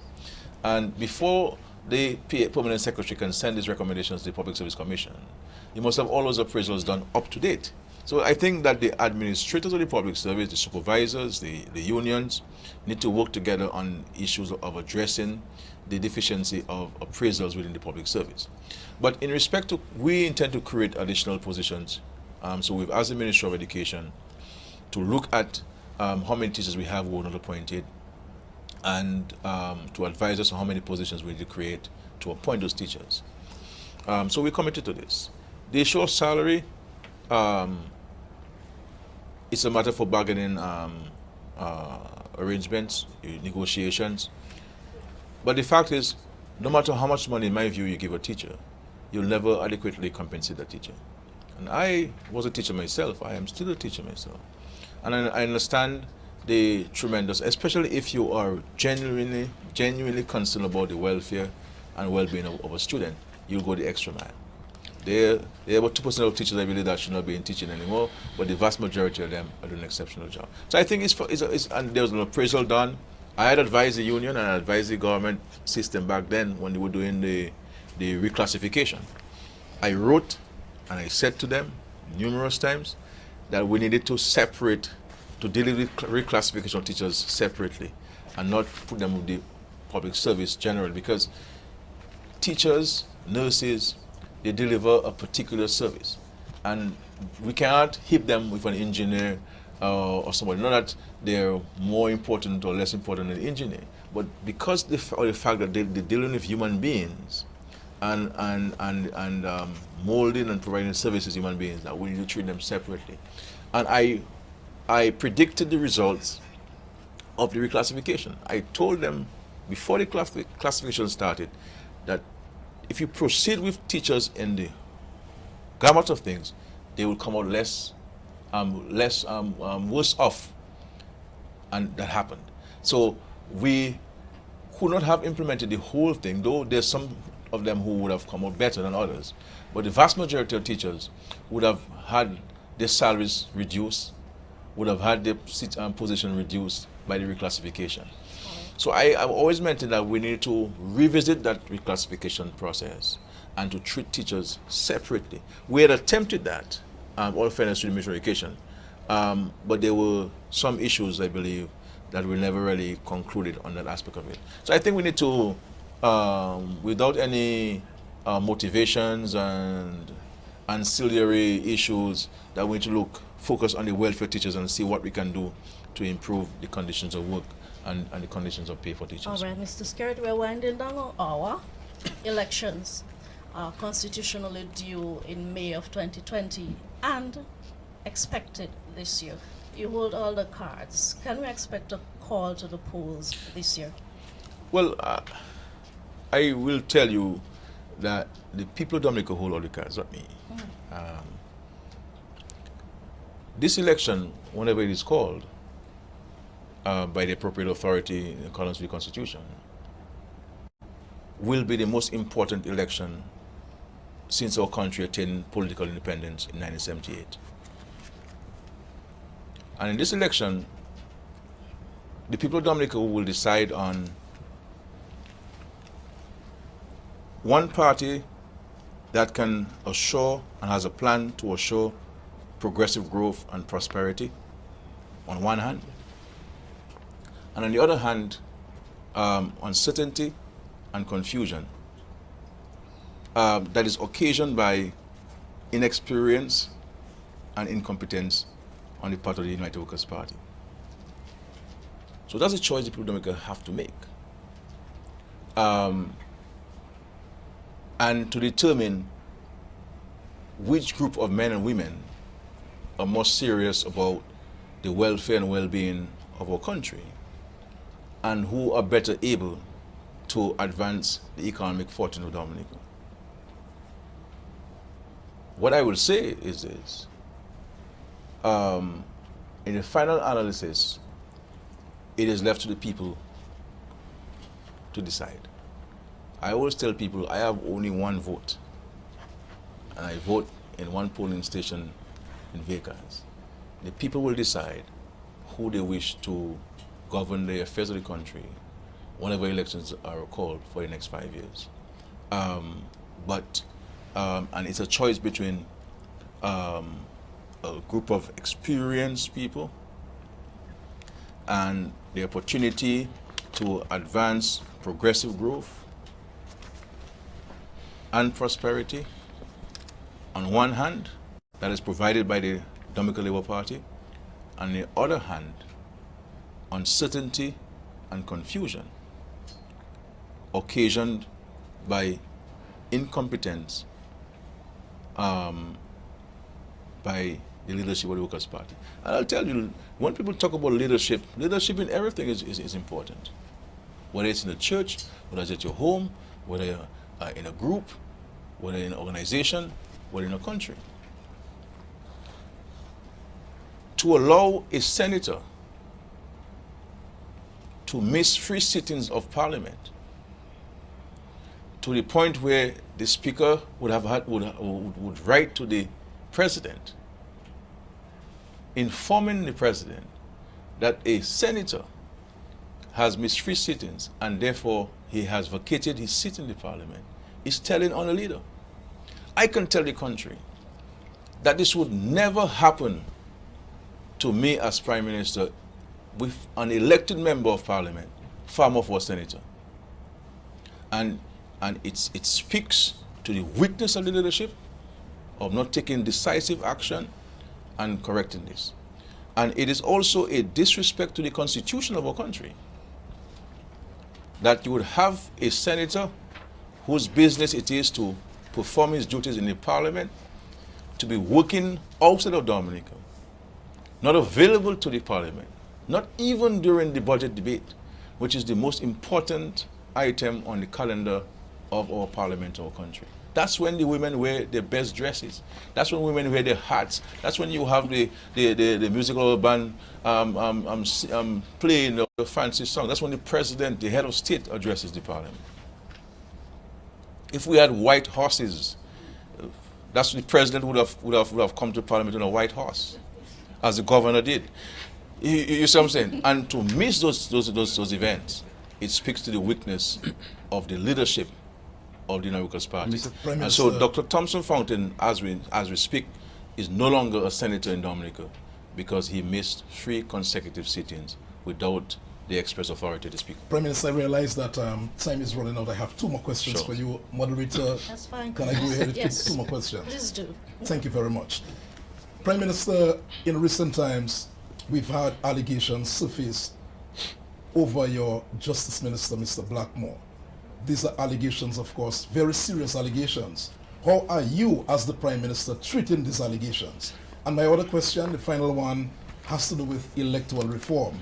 It's been suggested by the opposition that Prime Minister Skerrit is delaying electoral reform measures in Dominica. How do you respond to these allegations? Well, I've been in active politics for 19 years. And I've learned in this position about the need not to rush to judgment and the need to search for the truth.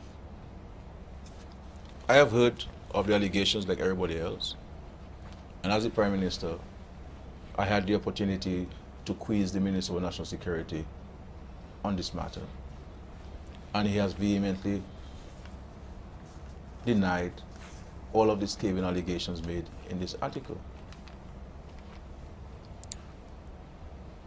But I will say this further, that as far as I know, there has been no report to the police by a friend of the alleged victim, by a family member of the alleged victim, or the alleged victim herself. And these serious charges would obviously, one would make a report to the police. None has been made so far. You'll also note that the authors of the article and the medium through which these people create this article are known to be propagators of lies and untruths about the government. But I would want to think that if you have, and of course, some of the details that they have, the details that they have included in this article, and I have seen and heard that one of the Catholic priests have objected to a number of the photographs, claiming that this is his home. This is where he has coffee, and those pictures have since been taken down. So if you have those facts and you're unable to substantiate those facts, so I can only deal with what I have before me, and what I have before me is that I do not have any information that would cause me to take action against the Minister of National Security in respect to these allegations. But I will say,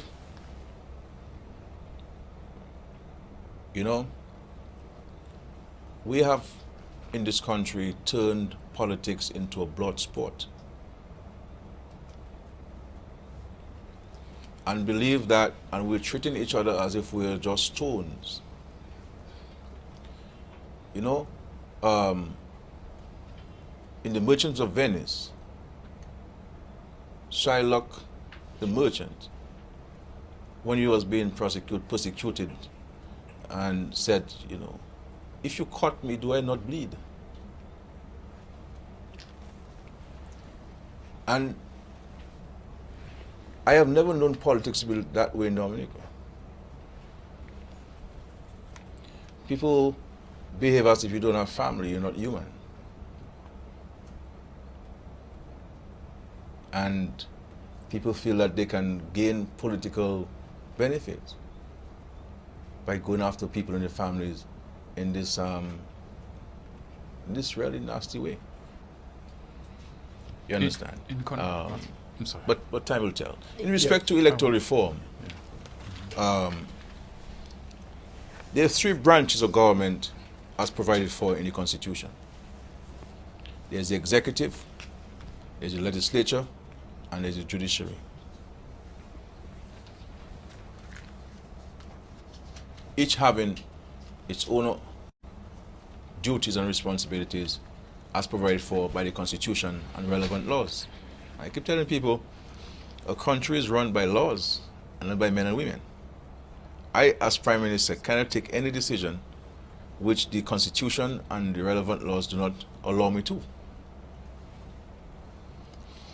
The executive has certain functions in respect to the process of electoral reform. One, this cabinet, this Labour Party, has provided the commission with all of the monies it has asked of the cabinet to provide it with. And in difficult times, in hard times, when people need homes, and schools need to be built, and Margaret Hospital need to be built, and farmers need access to their farms, right? And people need monies to go to do surgeries elsewhere, seek medical care. In difficult times, the cabinet made monies available to the Electoral Commission to effect the process of electoral reform in Dominica. And in the first request of the cabinet, the commission asked of the government, the Minister of Finance, it's written bigger here, so let me get it. $3,942,803.80. We made that first amount available to the Commission.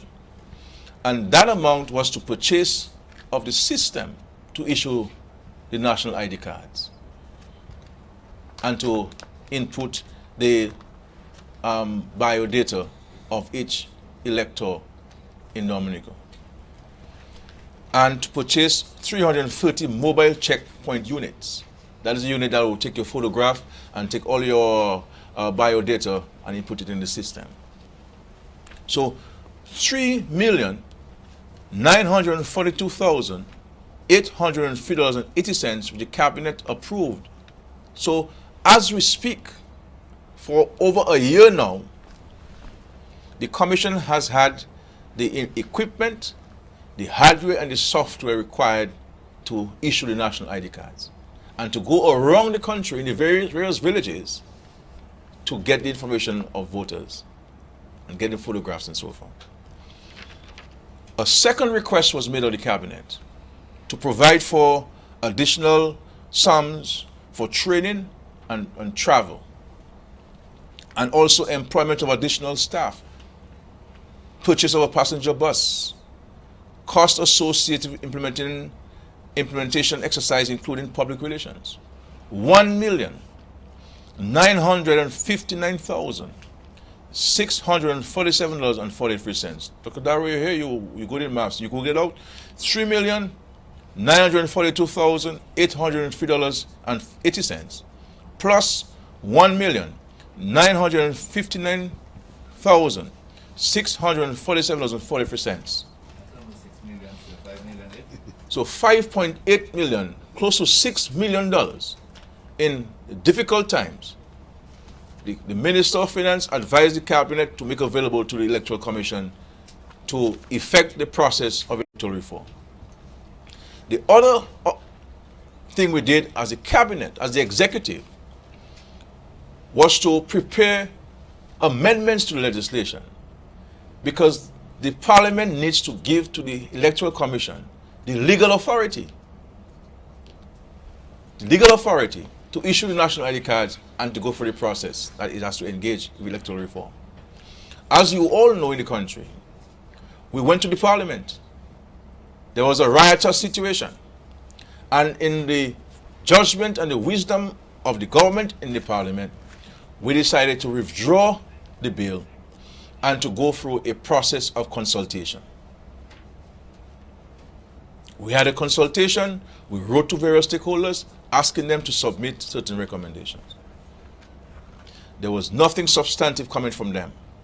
That notwithstanding, in listening to radio programs and listening to comments about the draft bills, we removed certain sections of the amendments. And we went back to the legislature. The executive went back to the legislature, seeking the legislative change and approval to the laws.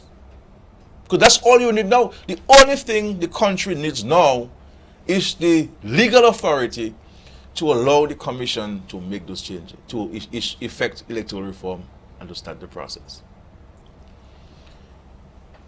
The opposition, with its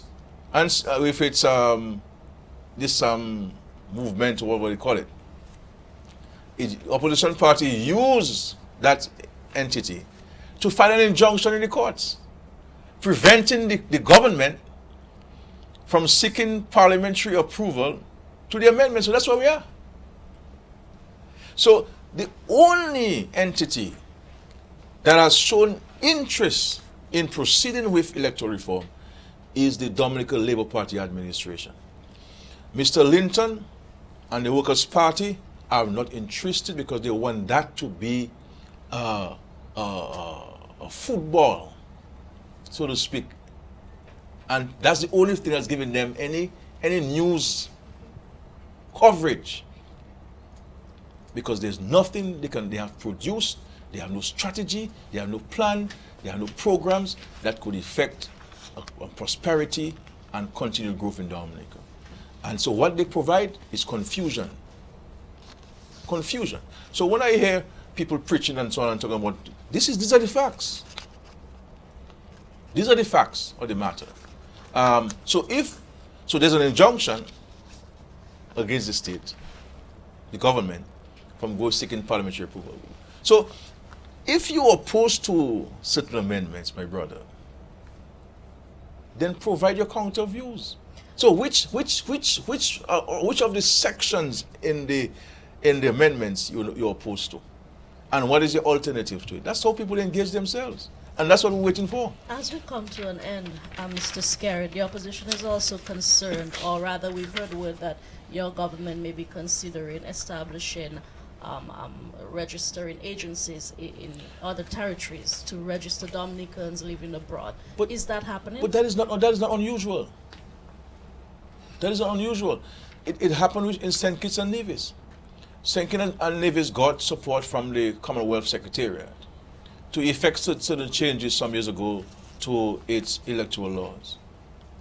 And as a progressive nation, I mean, clearly, you have citizens who are resident in major capitals, New York, New Jersey, London, etc., who may not have the opportunity to come down to register themselves. It doesn't mean that the person is not supposed to be on the voters list. And it is the commission that will oversee this. It is not the cabinet, it is the commission that will oversee this, because the commission has certain constitutional independence. It is a creature of the Constitution. As a matter of fact, I do not communicate directly with the commission. The commission communicates to me through the president, and I do the same. And we have never interfered with the functions of the Electoral Commission, and we have no interest in doing so. This government has always respected the institutions of the state and given the institutions of the state their independence.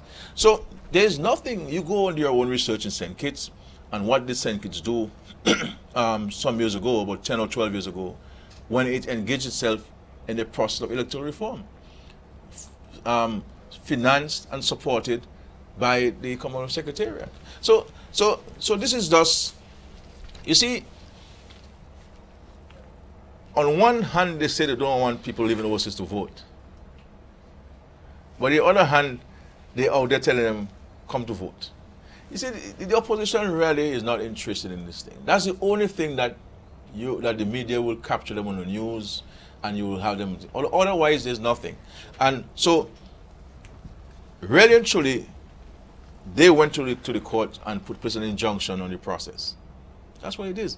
So, as far as the government is concerned, the records will show, the facts will show, and we have done everything. We'll take one final follow-up from Curtis Matthew. Sure. Prime Minister, with this injunction filed in the court, could we have a situation where elections are called and there are no measures for electoral reform instituted by the government? No, it's not the government. Yeah, what I'm saying is... The government. Yeah, the government has done everything it has had to do. That's to say the executive. Right, but could we have the elections based on the injunction in court? Could we have the elections without electoral reform? The injunction in court has no impact on the calling of elections. No, what I'm saying is, could we have the elections called without electoral reform? Based on the injunction in court? Yes. Yes. This has all the And I will say this party which I have the honor to lead will never disenfranchise people by virtue of the fact they're living overseas. I believe it is a retrogressive step. And anybody who is proposing that we remove people who live overseas from voting, except if they die or etc. or so on, as provided for by the laws, is really not in the 21st century. And countries now are moving to embrace the diaspora. I mean, Israel, the United States, in their entire existence, people who live in the diaspora vote. There are many Dominicans here who have voted in U.S. elections, and they have not been in the United States for the last 30 years. You know, there are many countries do so. So, Mr. Linton needs to articulate properly what his arguments are. And so far, I really have not heard anything but just confusion. and using this in an unsuspecting manner to get his narrow base to create confusion. I was saying this qualifies for a separate interview all by itself. I'm available anytime. Yes, this issue of electoral reform. But we do thank you, Mr. Skerritt, for sharing with us the past 2 hours, and we look forward to similar forums with you and your cabinet members. So we open to this anytime. We're not opposed to being questioned and quizzed on any issue relating to our stewardship of the country. I look forward really in 2019 for all of us working together. There's still a lot of work to be done. I believe the future Dominica is bright. We have a plan, we have a strategy, we have the resources to back it, and we're the only party that has friends and partners. I mean, friends abroad, friends in Dominica? Everywhere in the world. Here, overseas, abroad, whatever way you want to call it, this Labour Party has friends in institutions, in governments, in countries. And the only friend, the only known friend the opposition has is the Polisario. I want to steal a second from Polisario. I want to steal a second from who is associated with terrorism and the financing of terrorism. That's the only friend. And I will say to you that the Polisario is not recognized by any international organization as being a country or legitimate government. So, really and truly, there is no country or government that Mr. Linton can say that if he's Prime Minister, something happens, he can call on them. And can you imagine, Curtis, I'm sure you've imagined that Mr. Linton was Prime Minister of Dominica at the time of Hurricane Maria? That he would have members of the parliament who have no lights, and that he would call Antigua and ask for one generator just for himself? Prime Minister, going to steal a second from Dion Dura, the moderator, to ask you. I can stay 1.5 hours if you want, you know. Do you want to stay? No, I can stay 1.5 hours if you want, or the next 20 minutes. Prime Minister, your slate for the next elections. I know Dion has mentioned the calling of election. Your slate will include, I suspect, new faces as long as experience? But the problem I have as party leader is that I have so many people to choose from. In every constituency, that it's becoming very difficult for me to decide who I choose. But people have made themselves available, and quality people. So the slate will include some new faces, many new faces. Yeah, there'll be over 10, 11, 12. When you see, I have to get the ratification of the executive of the party, and they have not authorized me to speak on this matter. But once I'm authorized to speak on this matter. Have you confirmed Roseau Central? Yes, there is. Have you confirmed the candidate for Roseau Central? Can you answer this one? All I will tell you is that if the Prime Minister will call election tomorrow morning, that he will be ready. The DLP will be ready. And I will say, based on what the people of Dominica are saying, including many supporters of the Workers' Party, that they really cannot fault this government on its efforts. And that we're the only serious group of men and women. And I think that is part of which has attracted many people. I mean, Thompson has abandoned ship. You see what I'm saying? You know, and at the appropriate time, the party will announce its slate of 21 candidates to the country. But just to say that I'm having a headache as party leader.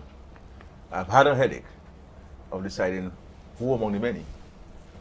Because you know, if I could have 160 people as candidates, I would have had that. That's as many people we would be available to choose from. Mm-hmm. But very, very, as always. And look at this, eh? Outside of the 1990 UWP team, and especially in the last 3 elections, there's nobody who has declared himself a candidate for UWP has made a sacrifice. You know, none of them leaving something to come to something. The only person who has left something, and he didn't really leave it because he has his own business, was Isaac. He had a job.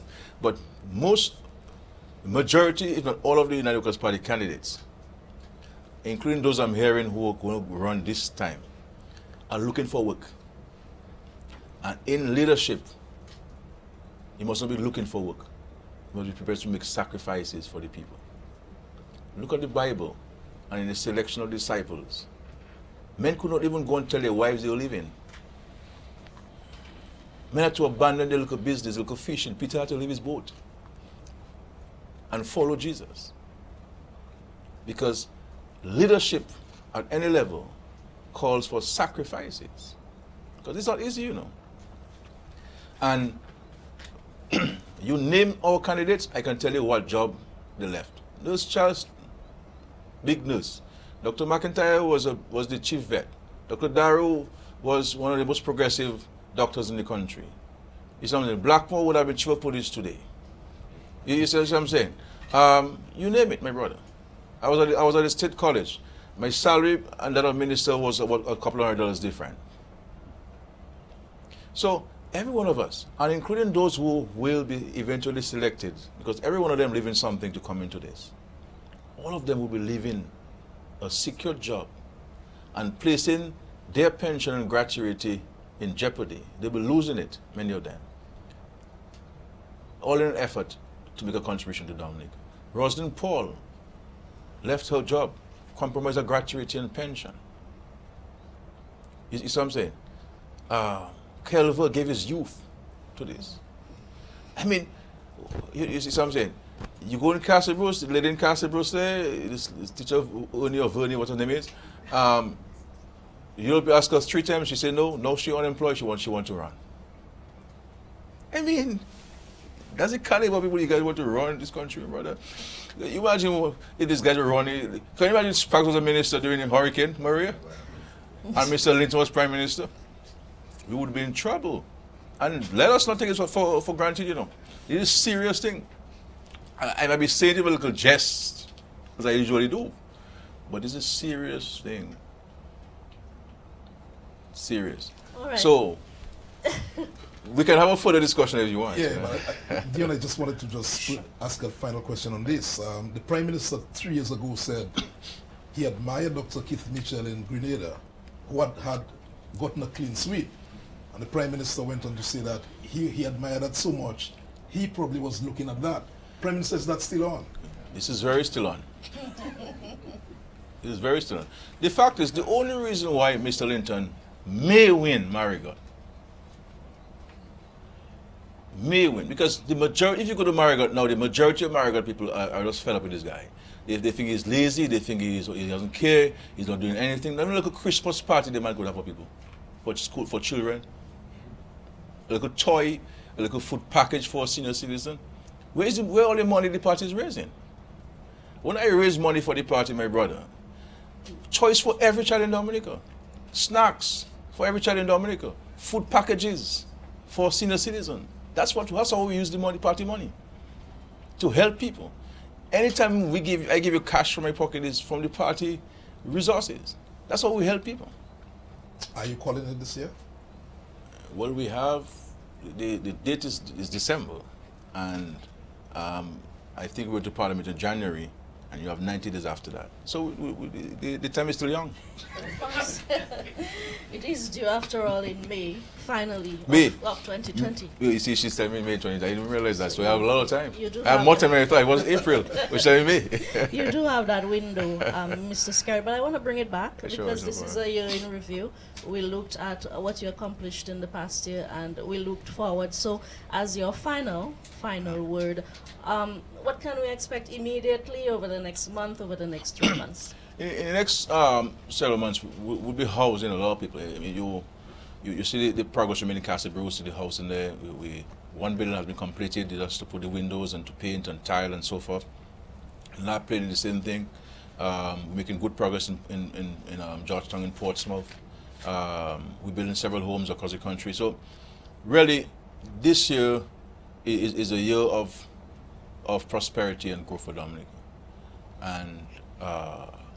And the unleashing and unveiling of the resilience strategy to manifest itself in a practical sense. So this is a very crucial year for us in our country. And I believe if each of us were to make our contribution in an honest manner and be more diligent than we have been, we can go places in the country. Great prospects. We have the financing. We have the commitment of our partners. We have the competence in the government to implement these things. We're clear in what we want to do. We did a strategy. We're developing the plan to implement the strategy. So we just have to work together. We will see this year, in the first time in the history of our country, a 5-star hotel opening with an international brand. People mustn't forget those things. We have several branded hotels. The Kempinski will open this year. We have Jungle Bay who will open its doors for the first phase of 60 rooms. Really a piece of art down there. Many of the projects will commence. The major projects will commence. All of these projects will help transform the economic landscape and increase the opportunities for our citizens. And my hope and prayer is that our citizens will place themselves in a position to take advantage of all of these opportunities. If we have to retool ourselves, and we have to do so. And so, really, 2019 is the beginning of our 50th anniversary, setting the foundation for and executing the plan for celebration of our 50th anniversary as an independent nation. And so it really is onward to 50. And if we are successful, God willing, and with God's help, to implement some of the programs and projects we have in agriculture, in the economy, the investments see themselves. We can start the airport, we can build the seaport, we can build the cruise village, we can have the Rosa Enhancement Project going. We will build a significant number of the 5,000 homes that we have managed ourselves to build. I think we can really transform the landscape of Dominica in a positive way. Thank you so much, Mr. Skerritt. Let's discuss more regular press interactions going forward. You tell me when, I'll make myself available. All right. And Thank we you. thank our listeners, those of you tuned in via DBS Radio, Vibes Radio, and Cairo FM, as well as via the internet and our various television stations. My name is Dion Dira Smith, and I was joined by Curtis Matthew of DBS and Julian Morris of Channel 5 News. Thank you so much, Mr. Skerritt. Thank you. Thank you. Thank you. Thank you. Thank you.